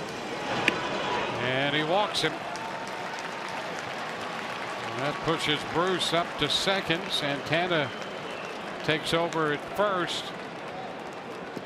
Kevin Cash up and out of the dugout with Romo ready in the bullpen. And Archer will not go 6 tonight. 5 1/3. So Archer leads. Call to the bullpen brought to you by Florida Lottery.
Cleveland get a $6 value for $5 when you ask for a grouper from the Florida Lottery. With so many life-changing prizes, get your group ready. The Florida Lottery, it's your ticket. Claim it. Must be 18 or older to play. Play responsibly. Here's Archer gone after 111 pitches, 5 1/3 tonight. 7 hits, 3 runs. Responsible for 2 out as he departs. A couple of walks and 8 strikeouts. And Sergio Romo is the new pitcher. You can see what he's done with the Rays. 9 2/3 innings, 8 strikeouts, has not walked anybody, and comes into a tough situation here. 2 runners aboard and just 1 out. Cannot allow the Cleveland Indians to extend this lead. You're getting dangerously close to the back end of that Indians bullpen. Clevenger's been throwing the ball regardless, but then you've got to contend with that bullpen, so you best keep it at a 3-run deficit. Strike 1.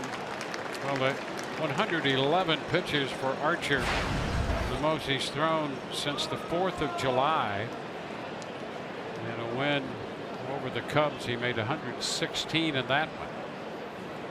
But managed to go 6 innings in every start dating all the way back to the 11th of June until tonight. Fly ball into right. Souza Jr.'s there. He'll make the catch.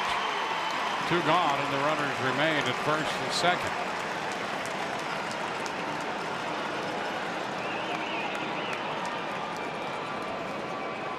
Santana still at first. Bruce at second, 2 outs with a run in. Roberto Perez is the hitter.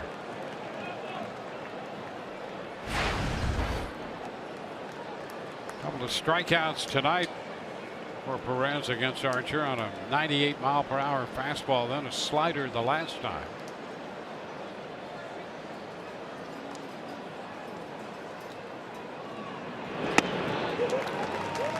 Breaking ball, strike 1.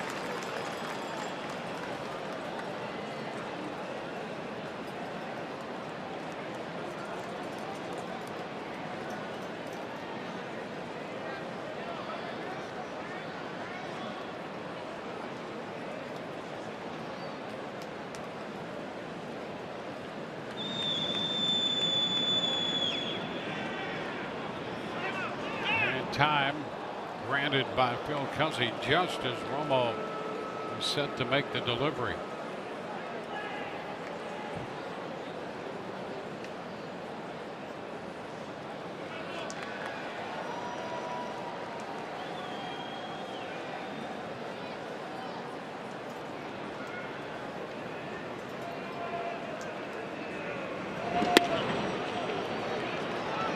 One.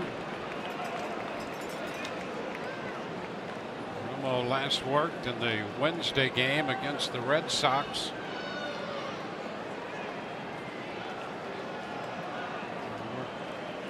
A couple of innings in that one.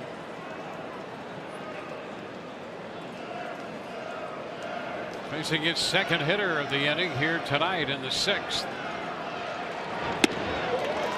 And it's 1-2. That's the big one. Got a couple different versions of the slider there with Romo. He's got a short, tight one that he'll keep in the zone to get strikes, and then he's got the ones that he'll just take you off the plate. You think about that Clevenger slider we've been looking at, and how that ball just takes out. Look at right there, out in front, and then that ball ends up off the plate anyway.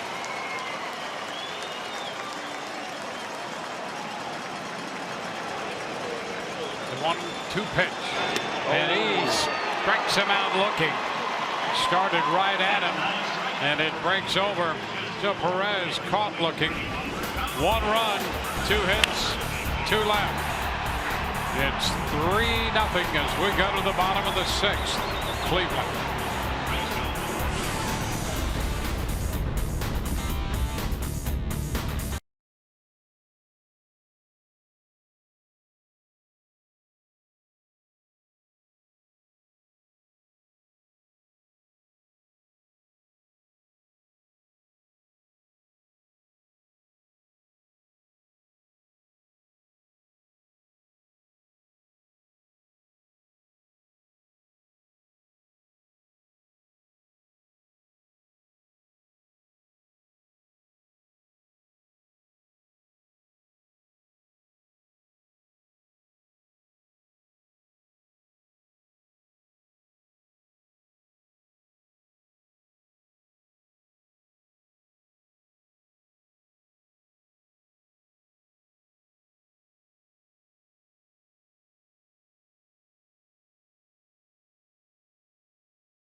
Sixth inning, bring the whole family out to see the Rays tomorrow afternoon. They take on the Cleveland Indians.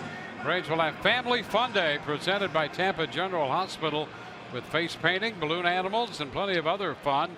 Kids 14 and under will get retro socks presented by Geico. We'll take those home. Visit RaysBaseball.com today.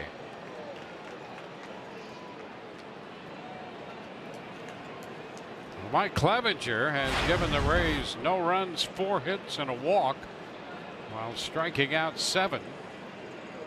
And the top of the order, 3rd time through, here's Corey Dickerson to face him.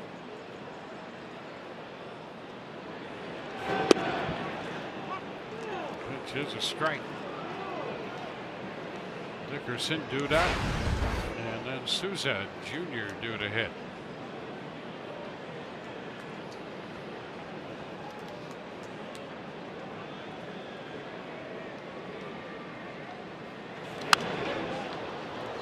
Back 2. Sooner or later this lineup will hit. Rays would prefer that be sooner. Had enough of this. Left-hander Olsen is up in the bullpen. Tyler Olsen, he pitched an inning last night.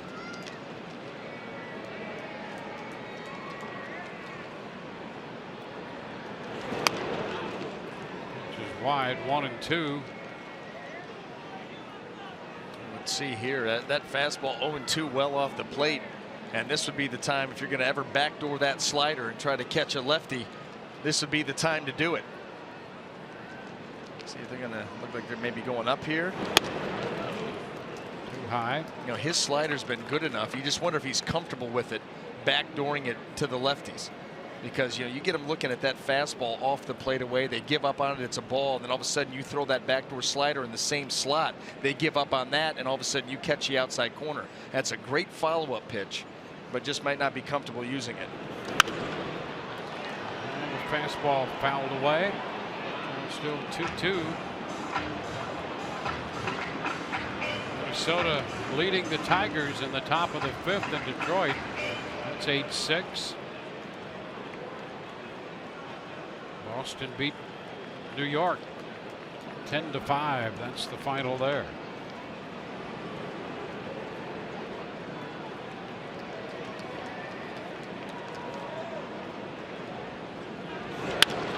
Soft liner to 3rd, caught by Urshela. So that's the first out of the 6th. Well, the big story, Dwayne, is that Yankee-Boston game, and the Boston Red Sox looking to avenge last night's late inning meltdown. Well, they lost to the Yankees. They come back. Andrew Benintendi, 2 3-run bombs, driving in 6 runs with 2 swings of the bat. And the Red Sox would go on to double up the Yankees in the Bronx this afternoon, 10-5.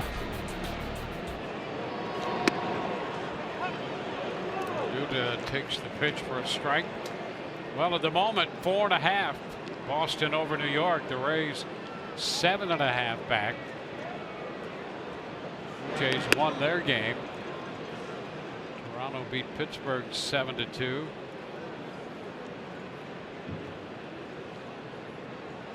The Rays will be headed to Toronto after this series with Cleveland.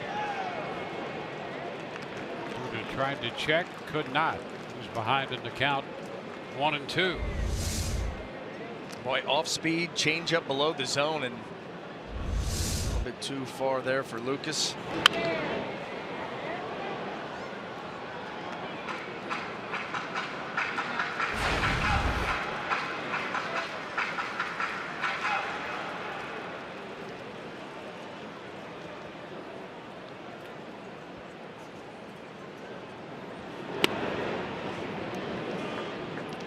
Two.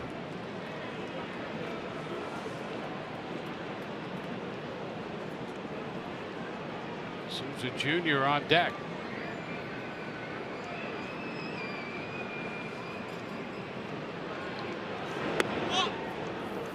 Now the count is full.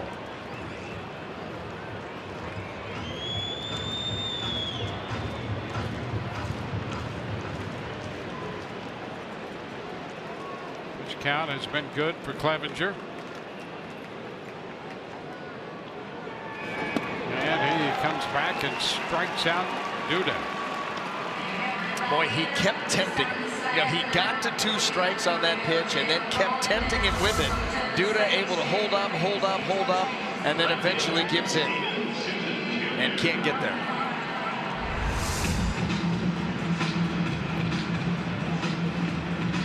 Two outs with the bases empty.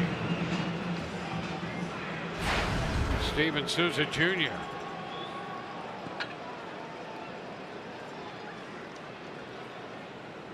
Eight strikeouts for Clevenger.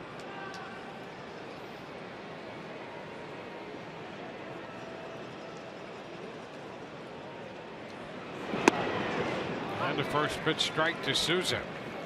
Souza twice has been victimized on the slider tonight. That has been a nasty go-to pitch by Clevenger, especially to these right-handed hitters. Fly ball into left. Now Monte will be there and make the catch. And the Rays are out in the 6th. To the 7th we go. Cleveland leads this game 3-0.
On Fox Sports Sun is brought to you by your Gulf Coast Honda dealers.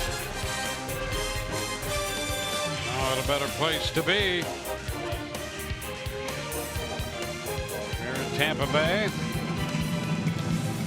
The Trop tonight. The Rays trying to get their offense on track. That's been a tough project recently. Sergio Romo, who got the final 2 outs in the 6th, out there to open the 7th. Urshela leads it off. He is 1 for 2.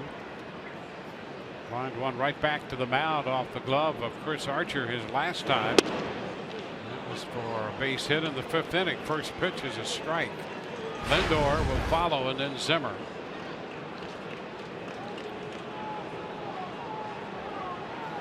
Well, 3 shots left for the Rays offensively. Need their bullpen to step up here and do a job, give them a chance. And the pitch is a strike, fastball on the outside corner. Sergio Romo, not often that you see him back-to-back heaters. Has such a good slider and a couple different versions of it. You see that pitch an awful lot, but when he's able to get the jump on you with 2 heaters, you are in big trouble.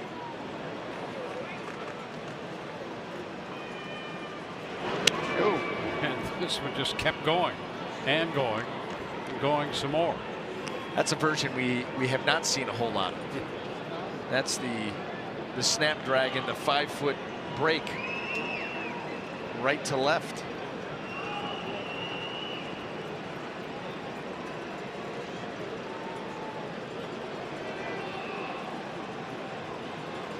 And a cut and a miss. Boy, good luck trying to hit that. You know, he starts that ball, it's almost in off the plate and breaks it clear to the outside corner. Look where he starts it.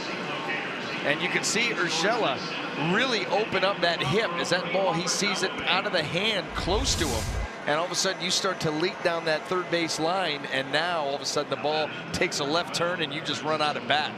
That's tough to contend with, and Sergio Romo has been doing that and for an awful long time. 10th strikeout for Rays pitching, second for Romo. One away here in the 7th, and the hitter's the leadoff man, Francisco Lindor. And there's a first pitch strike. He drops it in. The ability to be able to manipulate, how big the break is, how hard the pitch is thrown, and to use it on both sides of the plate and beyond.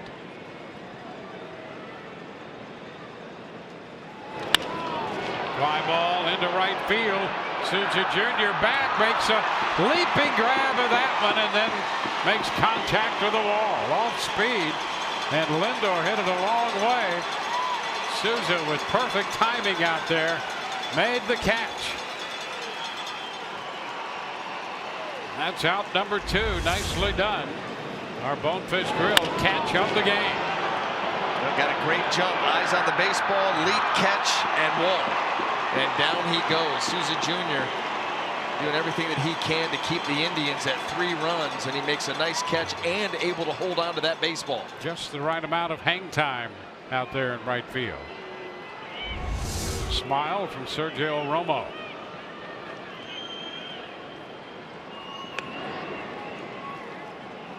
Ball 1 to Bradley Zimmer.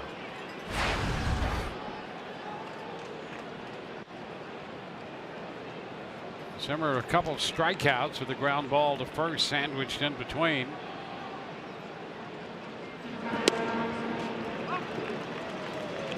One and one. Twins lead the Tigers 8-6 in Detroit. It's headed into the 6th inning.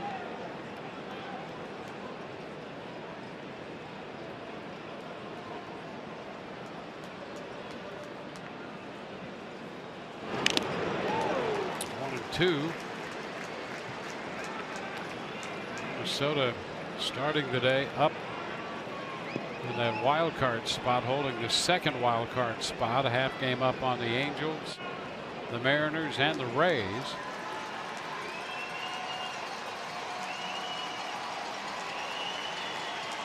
The Angels and the Mariners play each other just a little bit later in Seattle.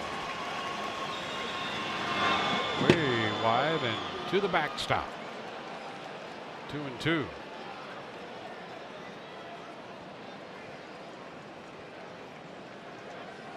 Kansas City a game and a half back of the 2nd wild card spot. Look at that one take off. Right off the fingertips. The changeup. Royals have a 3-0 lead in Chicago on the White Sox in the middle of the 4th. 2-2 now to Zimmer. And he is out on strikes in a pitch that wound up wide. 2 strikeouts in the inning for Zimmer. Bottom of the 7th coming, 3-0 Cleveland.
Well, the Rays still looking for their first run of the night. That has been an all too familiar theme on this homestand. Down 3-0. Mike Clevenger has given up just 4 hits and a walk. Cleveland with single runs in the first, third, and sixth innings, and the Rays come in to hit in the bottom of the 7th with Logan Morrison to lead off. Will this be the inning the Rays finally break through? First pitch is skied to the left side, foul. Urshela down there, the bullpen. Oh, he got it. Urshela in a tough spot down there, difficult angle, and he made the catch, ranging out from third base. You know what? And he was pulled around because they have the shift on because of Logan Morrison, and he ranges all the way over and then makes that catch.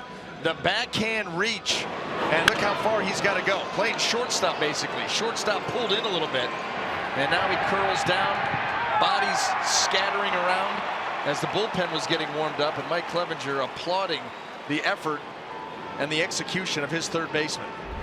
Brad Miller, a fastball in for a strike. Miller doubled in the 5th.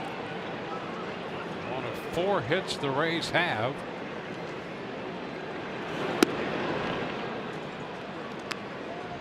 Ramos on deck. It's Joe Smith back in a Cleveland uniform. And a mid-70s alternate uniform at that. 1-2 the count.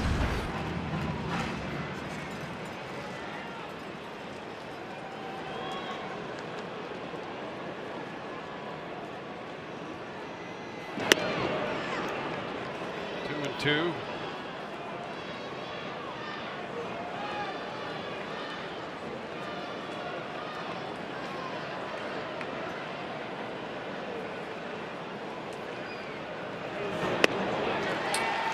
Miller goes after that one and strikes out on the fastball. MLB.com at bat, your #1 mobile app for live Rays baseball. Stay connected with a fully customizable experience. Get Rays home screen icons and app features, as well as game day, live game video highlights, StatCast, and more. Download MLB.com at bat today. 2 up, 2 down. 6 pitches, 2 outs in the bottom of the 7th, and there's a first pitch strike to Wilson Ramos.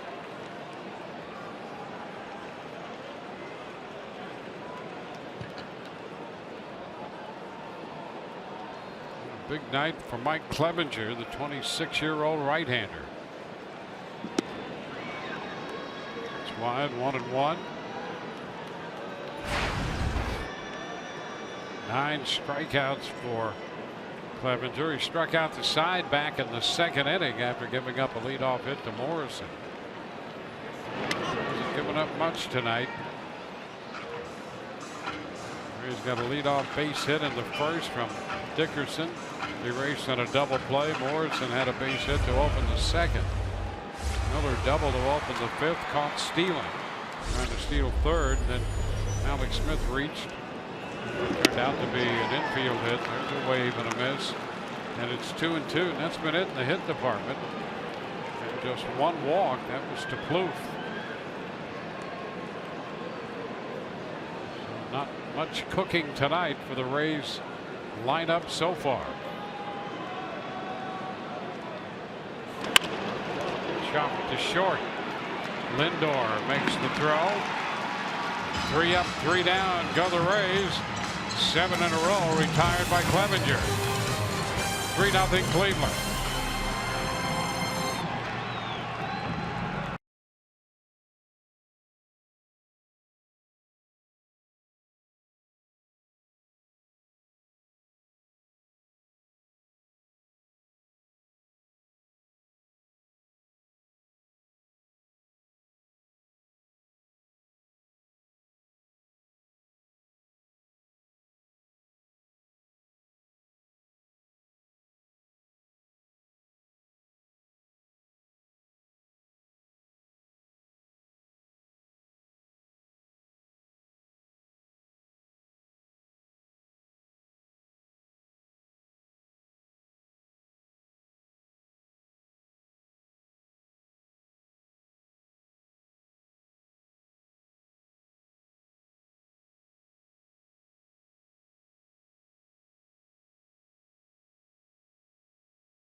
This game moves on to the 8th inning. Here's what's coming up tomorrow on Rays Live. Pre-game show presented by your Gulf Coast Honda dealers. Austin Pruitt on the mound for the Rays. We'll hear from him, and it's a Kids Sunday Demo Day. Our coverage begins at 12:30. Austin Pruitt hooked up against Corey Kluber, so what else is new? I think that's the 4th start in a row he's going to be taking on the opposing ace. He has been on some sort of gauntlet here. Well, it started with in New York, Tanaka. Yep. And then he got Keuchel. Yep. Then he got Chris Sale. That's right. Now he's getting Corey Kluber. That's right. Quite the stretch. Hang with him. And that's what he's done. Yes, he has. I'll tell you, Pruitt's been fun to watch.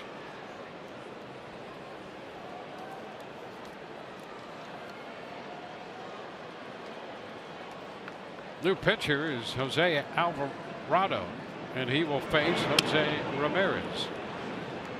Fastball misses, 1 ball and no strikes. An easy 99 right out of the gate with arm side run, hard run. Alvarado's got one of the better arms you'll see between that fastball and the movement he gets with it. It's a high foul on the play. It's 1-1, so 5 1/3 for Archer. 3 runs, 7 hits, 8 strikeouts, a couple bases on balls. An inning and 2/3 of scoreless, hitless baseball for Sergio Romo. And in the process, he struck out 3.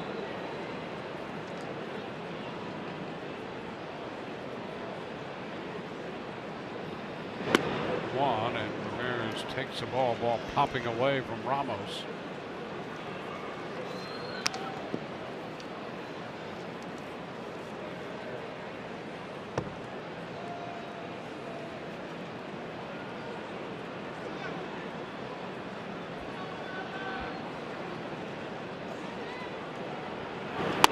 Upstairs.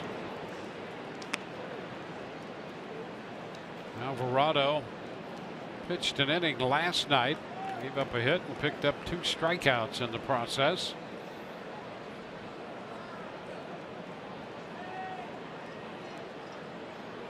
Indians scored a run on the Bruce loop double in the first. Got a run on a wild pitch in the third. Got another run on a base hit by Bruce in the 6th. Fly ball center field. Alex Smith there to grab it. 1 away.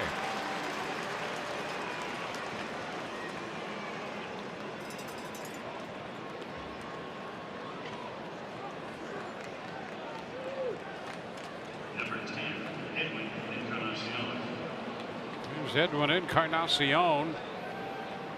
2 singles and a fly ball to the wall in center field. Alex Smith had just enough room to make the catch on that one.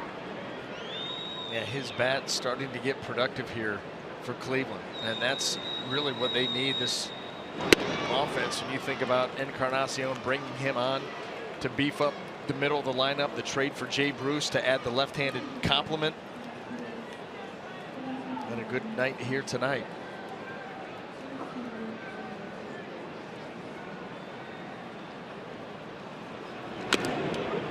Cut a foul ball back.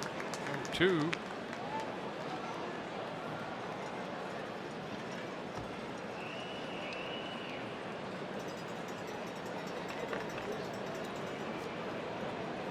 Well, the Rays pitching continues to be very good. In fact, they, coming into this game, led the major leagues in TBRA for August, 2.70. August has turned out to be a difficult month so far. 1-2. Rays close to ending this stretch of 17 straight games against 5 opponents contending for a playoff spot. And the Rays 15 games in, 6-9 in that stretch.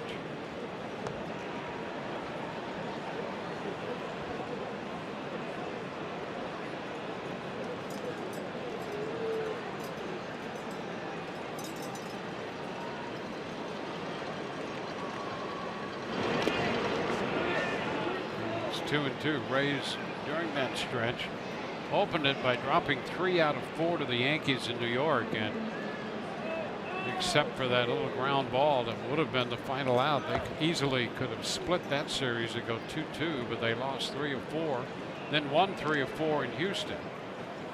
Lost 2 out of 3 to the Brewers, 2 to the Red Sox, and they've split 2 with Cleveland. Down 3-0 tonight. Count holds at 2-2. So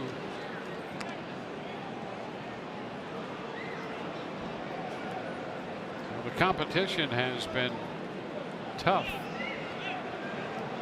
and the Rays offense has been absent. A 2-2 count.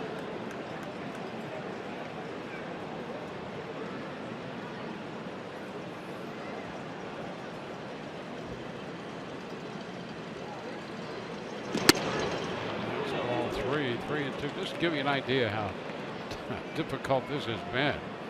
We saw Kevin Cash there. The Rays on 2 consecutive pitches tried to squeeze home the go-ahead run. Could not do that. And then the game they won was that game on a home run by Corey Dickerson. And eventually turned out to be the game-winning hit. Now 3-2 to Encarnacion. And a cut to miss. 99 on the fastball to strike out Encarnacion. Like challenge, power on power. And Alvarado's got plenty of that. Here it comes, just shy of 100 at the top of the zone. Good luck with that pitch. And when you start talking about this team offensively, you know, the home runs have dried up for the most part. In fact, even the 8 runs that they had scored over the previous 7 games, I think 6 of them were a result of a home run, but that number has come down. And when they have created opportunities, runners in scoring position, and it's been not very pretty. I mean, they've gotten guys out there and just have not been able to get that big hit, and I think that it has taken a toll on this team mentally. And guys start to press.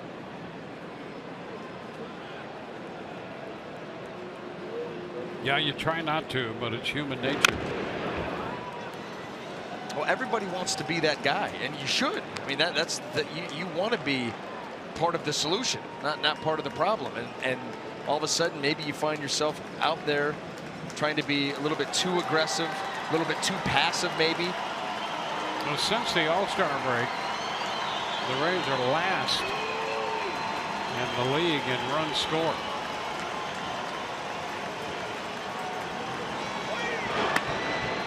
Ball, 2 strikes, and that's one thing that for the better part of the first half of the season, the Rays could count on some runs produced by power.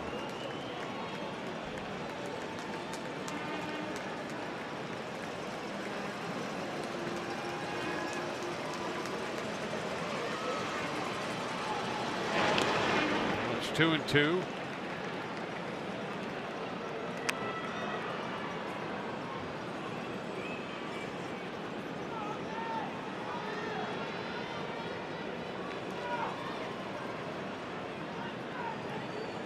Rays down by 3 runs, 3-0. They've been out hit by 3, 7-4. Clevenger has been very good tonight. 2-2 to Jay Bruce. And close, but that pitch is wide. Breaking ball, and the count is full, 3-2.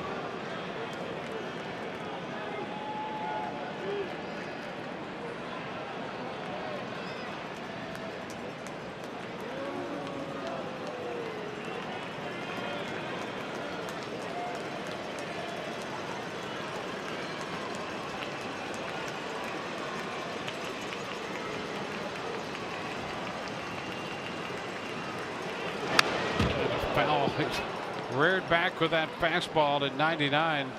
That took care of Encarnacion, and Bruce fouled it to stay alive and see another 3-2 pitch. What number doesn't belong? 2 of them. How about the 90, the 85, and everything else? 98, 99. Let's see if he stays with that heat. And it's tapped foul. He did stay with the fastball. If he maintains his ability to consistently throw strikes and not hurt himself with the walk, he's going to become a very important member of the bullpen, because the arm between the fastball and the slider in short bursts, if he's around the zone and can get ahead of guys, he is virtually unhittable. Strike 3 called. Jay Bruce not happy. Called out on strikes. We go to the bottom of the 8th. 3-0 Cleveland.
We go to the bottom of the 8th inning, and Mike Clevenger, now out of this game, was very good tonight. 7 innings. Very impressive for Cleveland. Well, he limited base runners. He just gave up the 4 hits and 1 walk, and we saw early on, especially to the righties, that slider right there was on point. He was really able to locate that pitch to sweep it away from these guys, and you knew it was going to be a difficult night for an offense that has been struggling. And Mike Clevenger, the most recent to get in this line. How about that? Yeah. Opposing starters on this homestand with an ERA of 0.65. Well, I'll tell you what, I don't know if I've been around a team for a stretch this long where that's been the case. A starter's ERA of under 1 for 8 straight games on a homestand, no less. Yep. Just something that you don't see hardly ever. Joe Smith in the game now after the 7 innings from Clevenger. Smith comes in throwing strikes, jumping ahead of Trevor Plouffe. 0-2. 98 pitches for Clevenger. Gives way to Smith.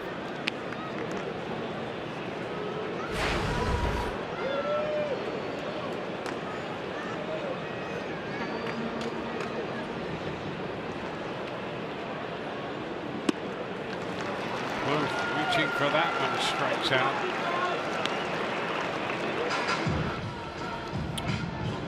Alvarado invites you to settle in with us tomorrow when the Rays take on the Cleveland Indians. Coverage begins at 12:30 on Fox Sports Sun. And the pitching matchup, Corey Kluber. So it doesn't get any easier. Kluber 10-3 against Austin Pruitt, who recently has been the Giant Slayer. Malik Smith. Pitch is down as he tried to bunt it. The bat back in time.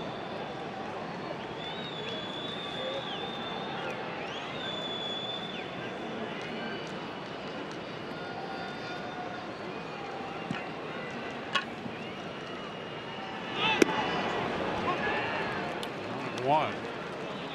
Pruitt dropped that game. He hooked up against Chris Sale, but gave up just 1 run in 6 innings.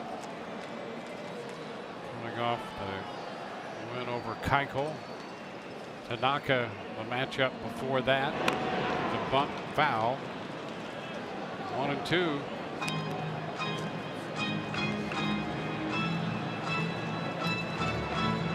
Chad Allen up in the bullpen.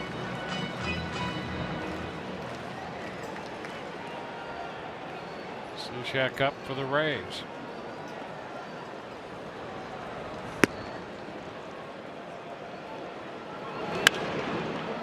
Out of play. Rays shut out last night on 3 hits in a 5-0 game. Looking for their first run. They've been limited to 4 hits tonight. 1 out into the 8th.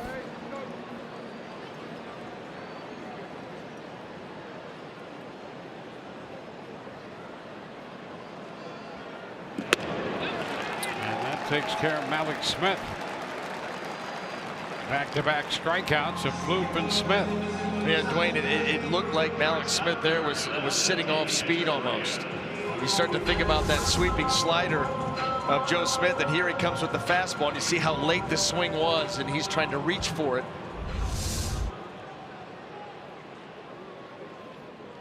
Well, we've seen a lot of swings like this during this stretch. You wonder if guys are up there guessing, just out of sorts, and out of sorts as a unit.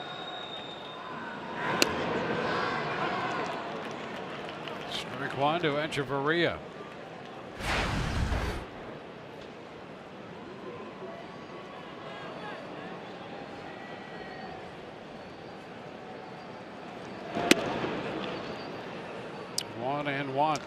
This doesn't turn around tonight.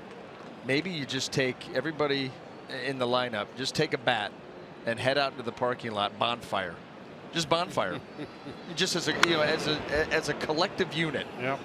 A show of just symbolism. Go out there and burn them. Done. Start over. Because it has been a frustrating week and a half here at Tropicana Field.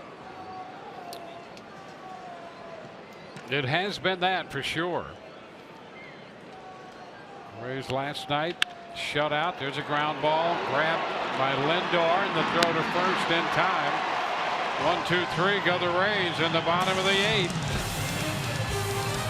On to the 9th we go. 3-0 Cleveland.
With you tomorrow afternoon at Austin Pruitt.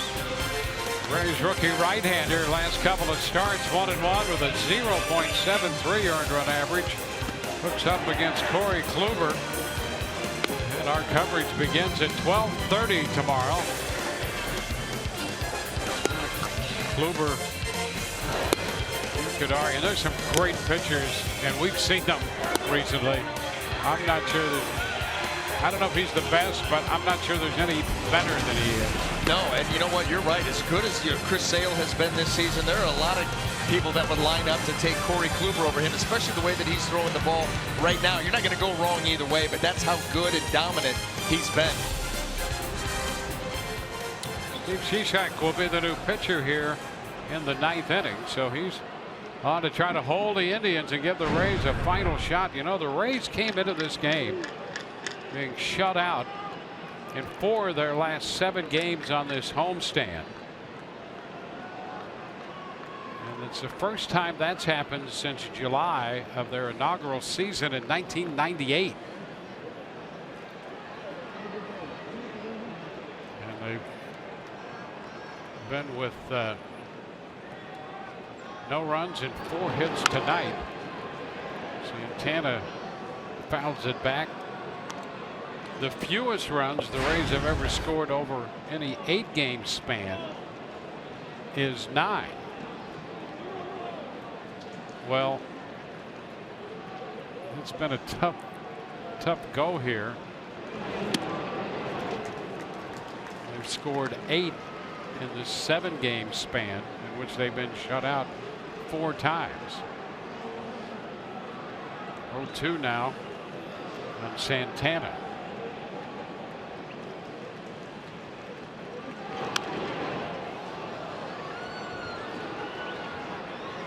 Santana walked in the 6th, struck out, and a fly ball to center.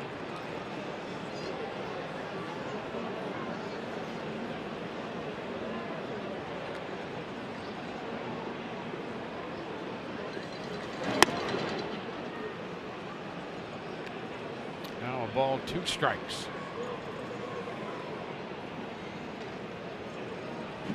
Abraham Almonte on deck.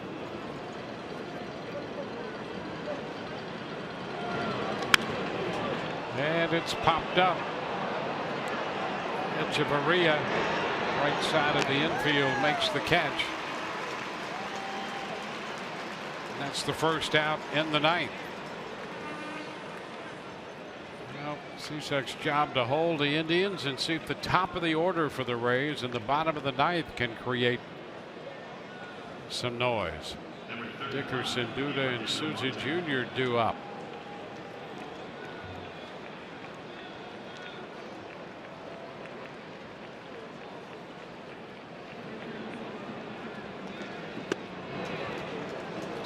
One.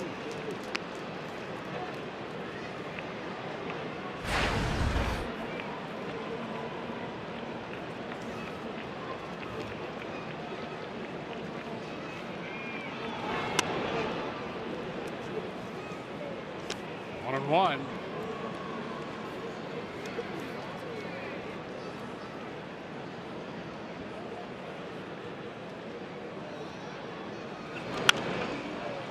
Pop foul. It's going to be out of play. It's 1-2. Cody Allen busy in the bullpen for the Indians right now. And there he is. And he's just 2 out of 4. His last 4 save opportunities, 2 saves, and the 2 that he has blown has been his last 2 attempts. So you're getting a guy that right now is not as locked in as he's been, and the top of the order. So we'll see what happens, but Cody Allen vulnerable right now. And that's cut and a miss for strike 3 on Almonte. Steve Cishek just continues to throw the ball well for the Rays. He's fun to watch because he commands the zone. He commands around the zone. He's got good velocity with the heater, great sweep with the breaking ball.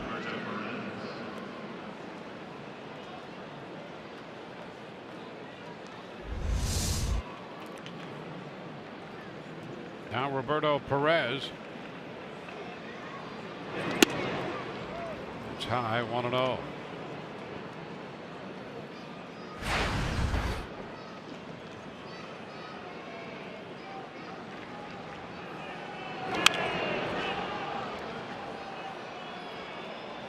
One count.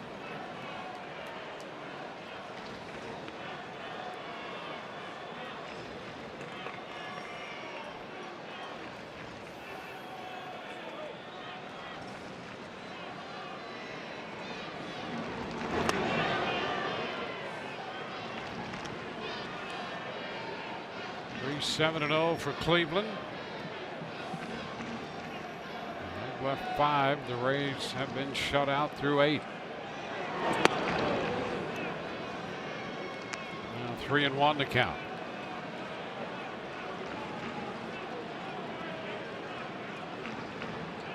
And Archer, Romo, Alvarado, and now Cishek.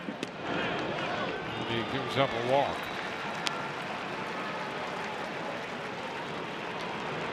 Perez will head to first with 2 gone. Coming up on Rays Live, the postgame presented by W.B. Mason. Richard Orestes will break down the offensive struggles of the Rays. Kevin Cash will be along with his press conference. Alex Cordry with interviews from the clubhouse. First pitch strike into Urshela. Giovanni Urshela 1 for 3 tonight. Finds a single back to the mound off Chris Archer's glove.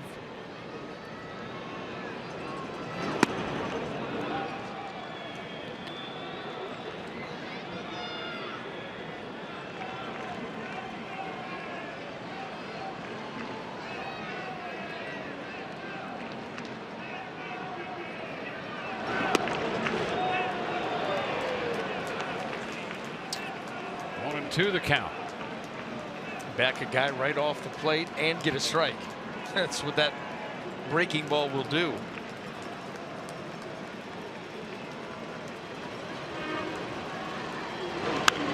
Pumped up foul that will carry out of play.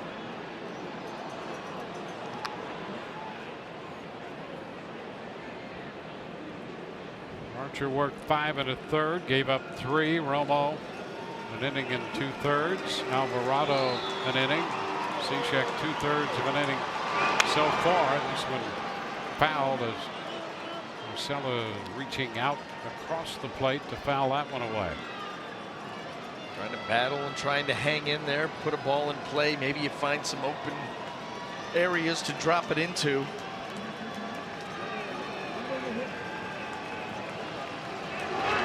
Way wide, and this one gets by Ramos and up to second base goes Perez. And a wild pitch charged to Cishek. That one just carried it a little bit too far. You can see how he yanks that pitch over, and Wilson Ramos cannot reach it.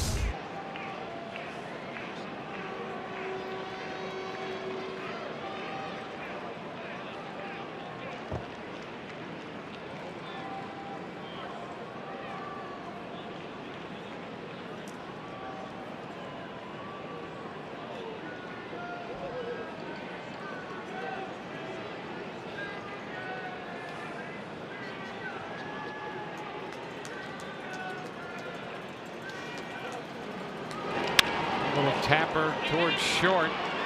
Echeverria makes the play. So a man left, and we're going to go to the bottom of the ninth. Top of the order for the Rays.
3-0 ball game. Rays coming in for their final shot here in the bottom of the 9th inning. They'll be facing Cody Allen, the Cleveland closer. 47th appearance. Allen 0-6 and 19 of 22 in the save department with a .338 earned run average. Well, if you're going to break out of this, break out of it in a big way. That's what the Rays are going to have to do tonight. And they're catching a guy, like I said, he's been struggling lately. Last 2 save opportunities have been blown saves. Took the loss in one of those games. First pitch is a ball to Corey Dickerson. Corey's single in the first was immediately doubled up. He's 1 for 3. And a swing and a miss. It's now 1-1. Well, fastball, curveball for Allen. And here comes that heater. Boy, Corey Dickerson didn't miss that one by much. Trying to get some lift, trying to get that ball in the air, get that Rays bench going.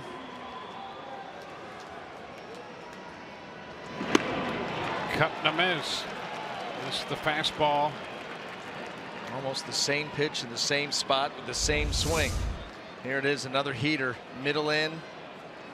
And that bat just a hair underneath it. Let's see if Cody Allen decides to try to take it up just a little bit more.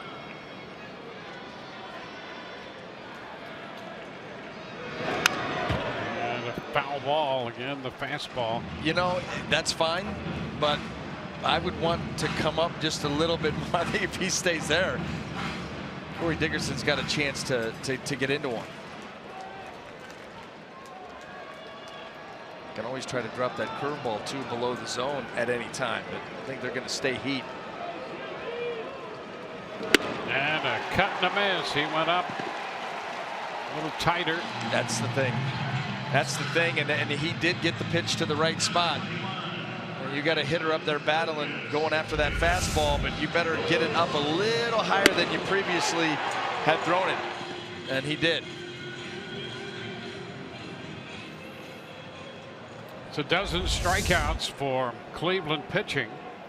Here's Lucas Duda.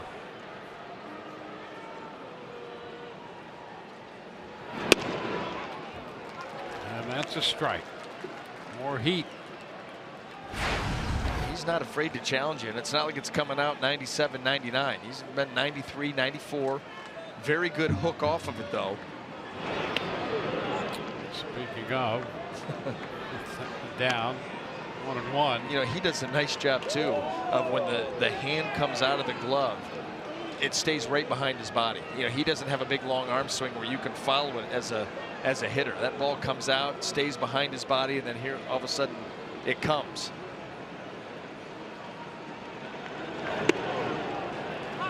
And he's ahead of Duda. 1-2.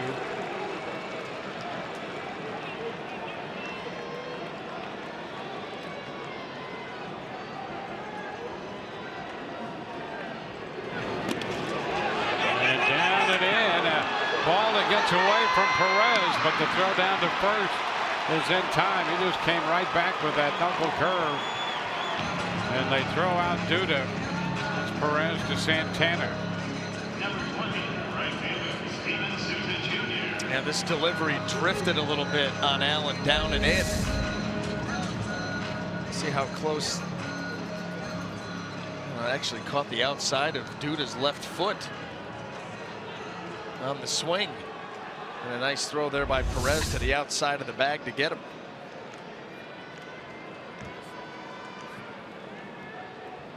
Steven Souza Jr.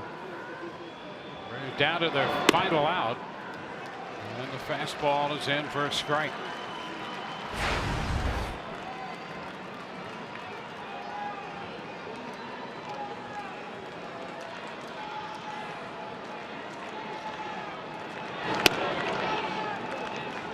Upstairs. 1-1.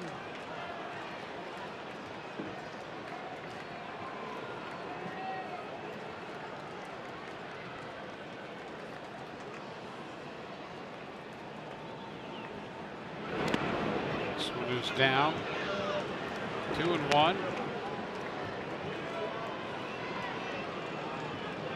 Well, the Rays have been limited in this 7-game stretch to 8 runs. They're an out away from being limited in 8 games to 8 runs. 2 balls, 2 strikes.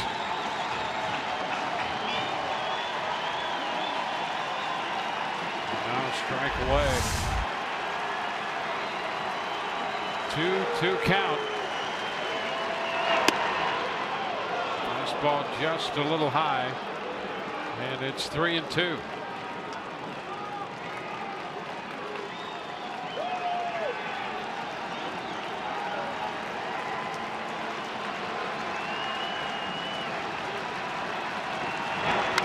And it's popped up, foul ball out of play.